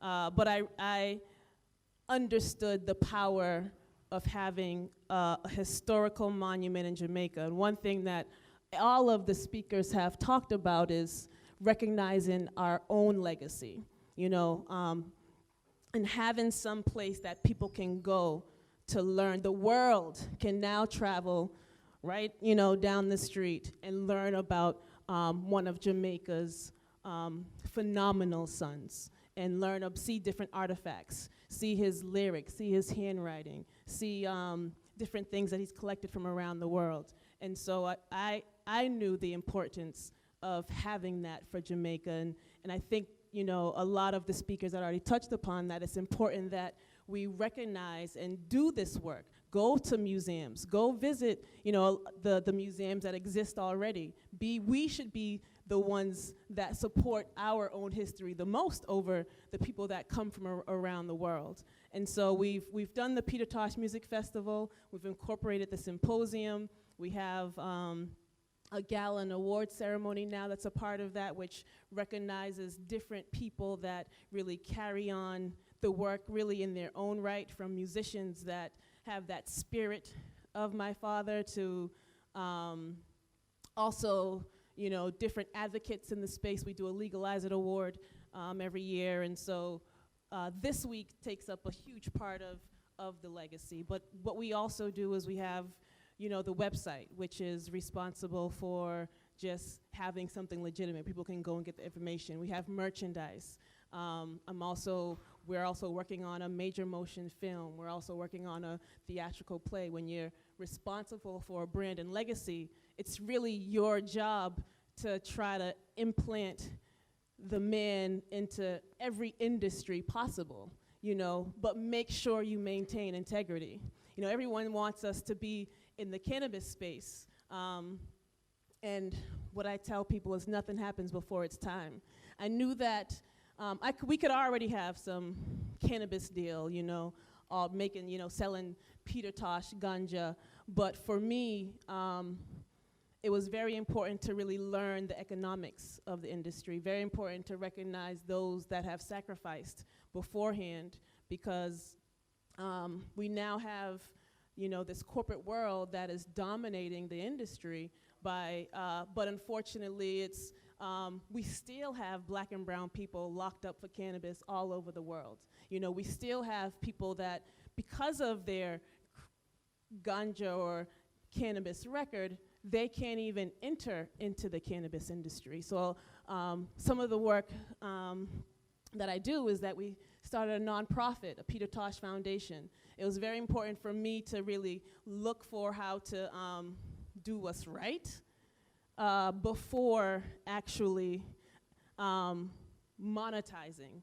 You know, I felt that it was, you know, so I've actually done some advocacy work and speaking about some of these issues in different cannabis arenas, where you have a whole bunch of companies, different organizations, and not necessarily knowing the sacrifice that Rasta has made, to the point where, you know, Rasta has been persecuted.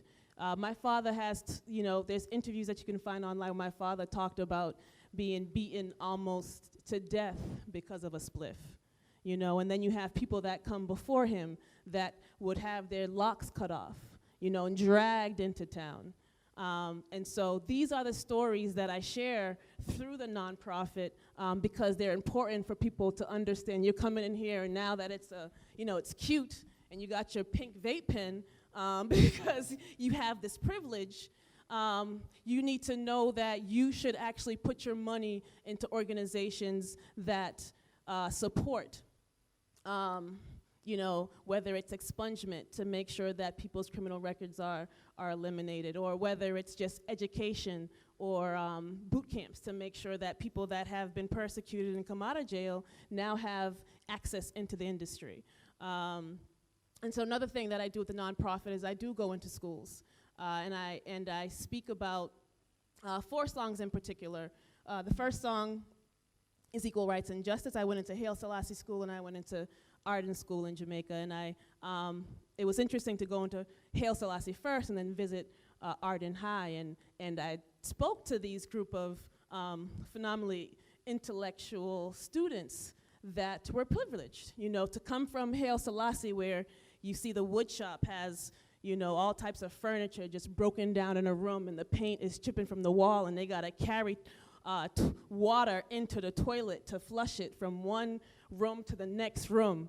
And I'm speaking to these children at Arden High, and I talk about equal rights and justice, and I say, why is it that you can have a schools that are, you know, miles apart, not that far apart, but you have one setting where you have a group of children that, you know, can walk around with laptops, they got their wood shop room, they got their this classroom, they got their arts, they got their music, their public speaking, they have all these resources, yet across the way you have a class that can't even, a school that can't even have access to water, you know, and they wonder why, you know, when they hear like, oh, downtown, you know, Kingston and these youth, them, I remember seeing that a student was either shot at Haile Selassie is relatively recent.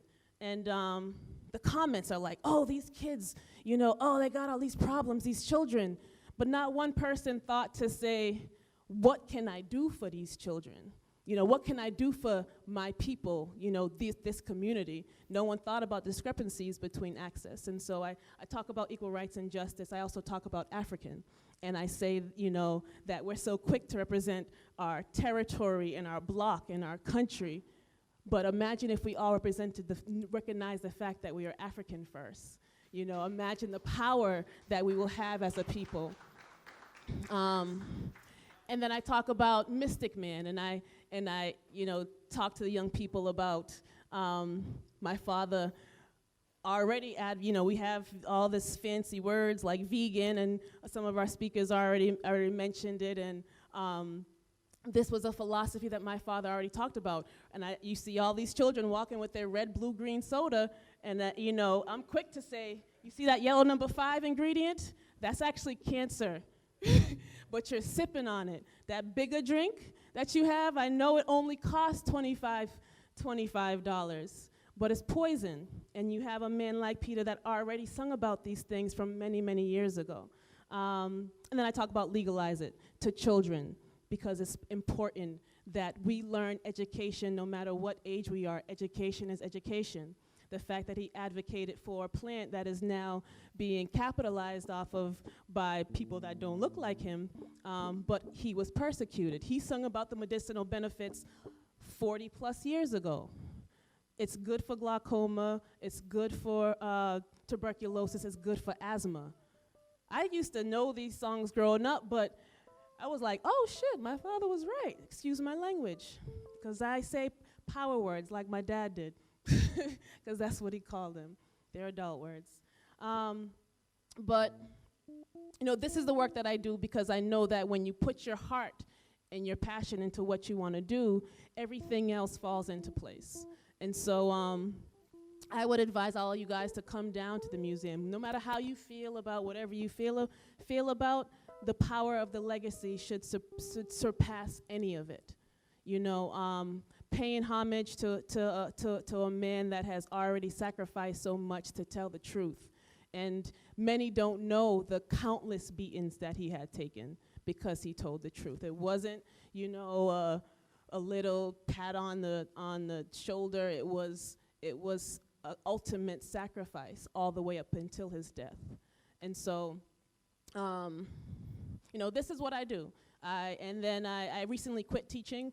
Some of you don't know that Peter's youngest son was actually fell victim to war on drugs. He was arrested for having possession of a good amount of cannabis in 2013 in New Jersey. He went back and forth for pre-trial motions for about 3 years and then finally accepted a plea.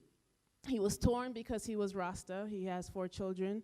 And at one hand, wanted to stand up for what he believed in. We've been actually brainwashed because we say, oh, he had this much weed, you know, but you have these corporations that are selling tons of weed.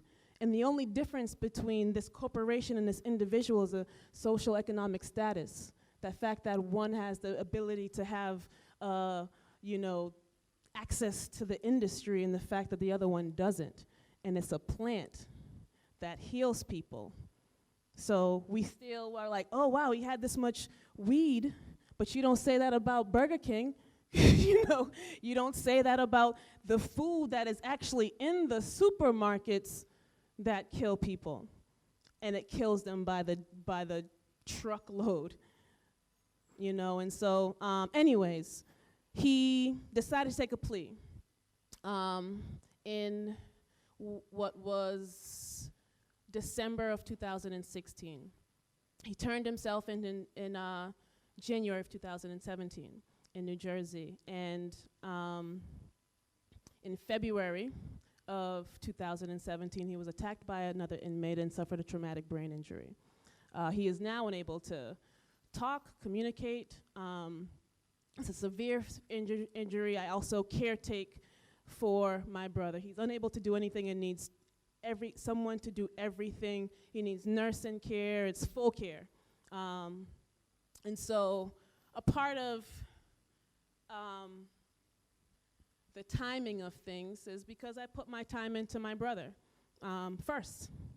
And so I know he has that Tosh blood going through his veins, so for me, I have an undeniable faith that he will do everything that he wants to do again. And it comes with, you know, having that faith first, because word, sound, and power and mind over matter is a very, very serious practice. And so,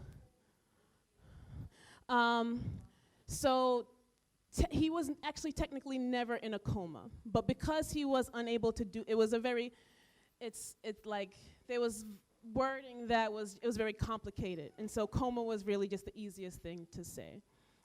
He has since said my name. He has since I've asked him a question at times, and he's, you know, said his daughter's name, and he does answer. Yes, but it's work, and so pretty much I run a holistic clinic from my house because I'm like, we're gonna get you out of this bed. I don't care how comfortable you get. We're gonna make it very uncomfortable for you because that's what rehab is. It's making someone uncomfortable, you know what I mean, and pushing them beyond their limits. And so all of this is what I do. And I'm a mom of an 8-year-old who's amazing, who says, Mommy, you know, when I grow up, I want to run the Peter Tosh estate. But I look to bring the brand into the cannabis space in a socially responsible way.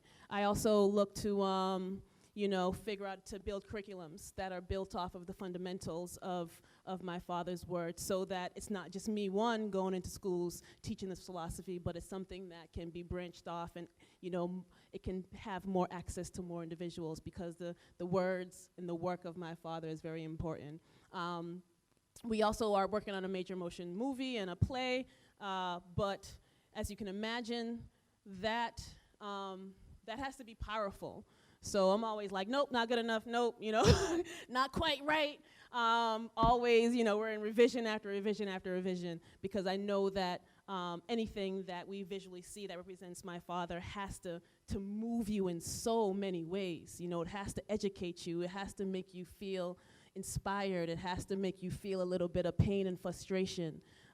There's so much that comes with carrying on this legacy, but I do it with pride. I'm very happy to do this work that I do, no matter what happens in my life. Even with my brother Jawara, we've launched a campaign in his efforts called the Justice for Jawara campaign, where I do share his story on various platforms to remind people that there still are families being affected by the war on drugs. Cannabis is still listed as a Schedule I drug, which means that it's worse than like heroin and LSD and all of these drugs. And so I said I was going to talk for a few minutes, like all the other speakers did, right? And then went on for a whole half an hour. So I just want to thank you all for coming. I appreciate the fact that everyone had sat down here for this long, because I know my attention span is really short. So thank you all for coming.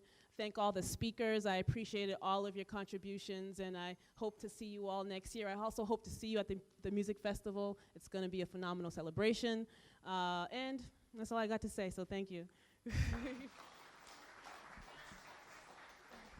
We have one more performance before we bridge, and I'm not sure what I can say about the concert and the entry tomorrow, so I would appreciate somebody speak to that, I think, because there are questions here. Do you want to say something, or should Brian? In terms of tomorrow and what people should do if they're interested in going to the concert, I just want this performance to happen. Brother Ritten, if you could come and seal up. And, big up still to all of you Peter Tosh fans who have come and you've taken in all of the different speakers, all of the different information that's here. And we are here primarily for the love of Peter and the legacy that he left. So we all should actually give ourselves a round of applause, I think, for all of you die-hearted. You are the troopers, the soldiers, because as Nyambi said, you have all kind of distractions going on. You have Kanye West. I would say I'm not a big fan of Kanye West. I just say that outright. But for those people who are, or maybe, that's a big thing that's apparently happening here in Jamaica. Ritten, are you ready to perform? Because we just want to seal up and wrap up. Take the mic and do your thing. It's a very talented artist, by the way, up and coming, and that's why he's on this bill. Yes, right. Well, I am Ritten, and I'm from Trenchtown, you understand, so I know all too well about Peter, Bob, and Bunny, you understand? I'm actually a part of the Wailers trio. I'm the person who they say plays Bob Marley. You understand? But individually, I'm Ritten. You understand? I'm a very good artist, and I love what I do. And we're going to do a song where Billie Holiday did do. You understand? It's called Strange Fruit, and I guess you all can guess who were the strange fruit back then, People who were on the trees and all sorts. So, if the guitar is ready up there, so you ready? You ready? Just go ahead. Just go ahead, one. Strange Fruit. Yes, right.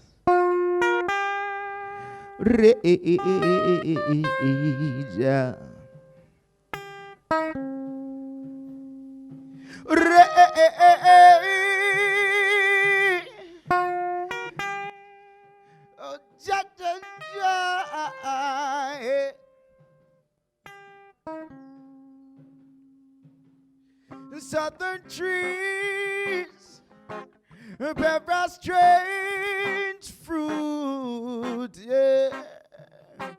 Oh, Jah, blood on the leaves, Jah, Jah, and blood on the roof. Oh, Jah,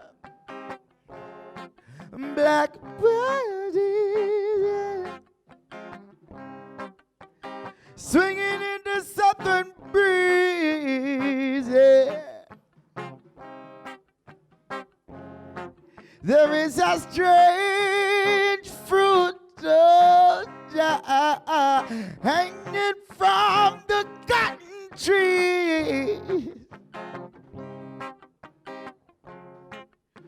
Pastoral scene of the Gatlin side, with the twisted eyes and the bulging mouths, yeah. The scent of magnolia, sweet and fresh. Hey, then the second smell of burning flesh. Jah, there is a strange fruit, oh, Jah, hanging from the cotton trees. Here is a fruit for the crows to blow, for the rain to gather, for the wind to sow, for the sun to rattle, Jah, for the trees to drop. Yeah. There is a strange fruit, oh, Jah, hanging from the cotton tree.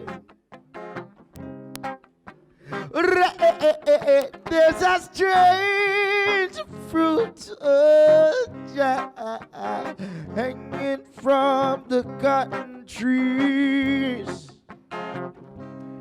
Yes, thanks. And I is written. And I'm from Trenchtown. You understand? I'll bring forth music. That was a Billie Holiday cover, and I will say thank you for having the eye and listen to the eye. You understand? So, respects. All right, so give thanks for coming out. There's food outside. There's complimentary water here, courtesy of Strictly Roots.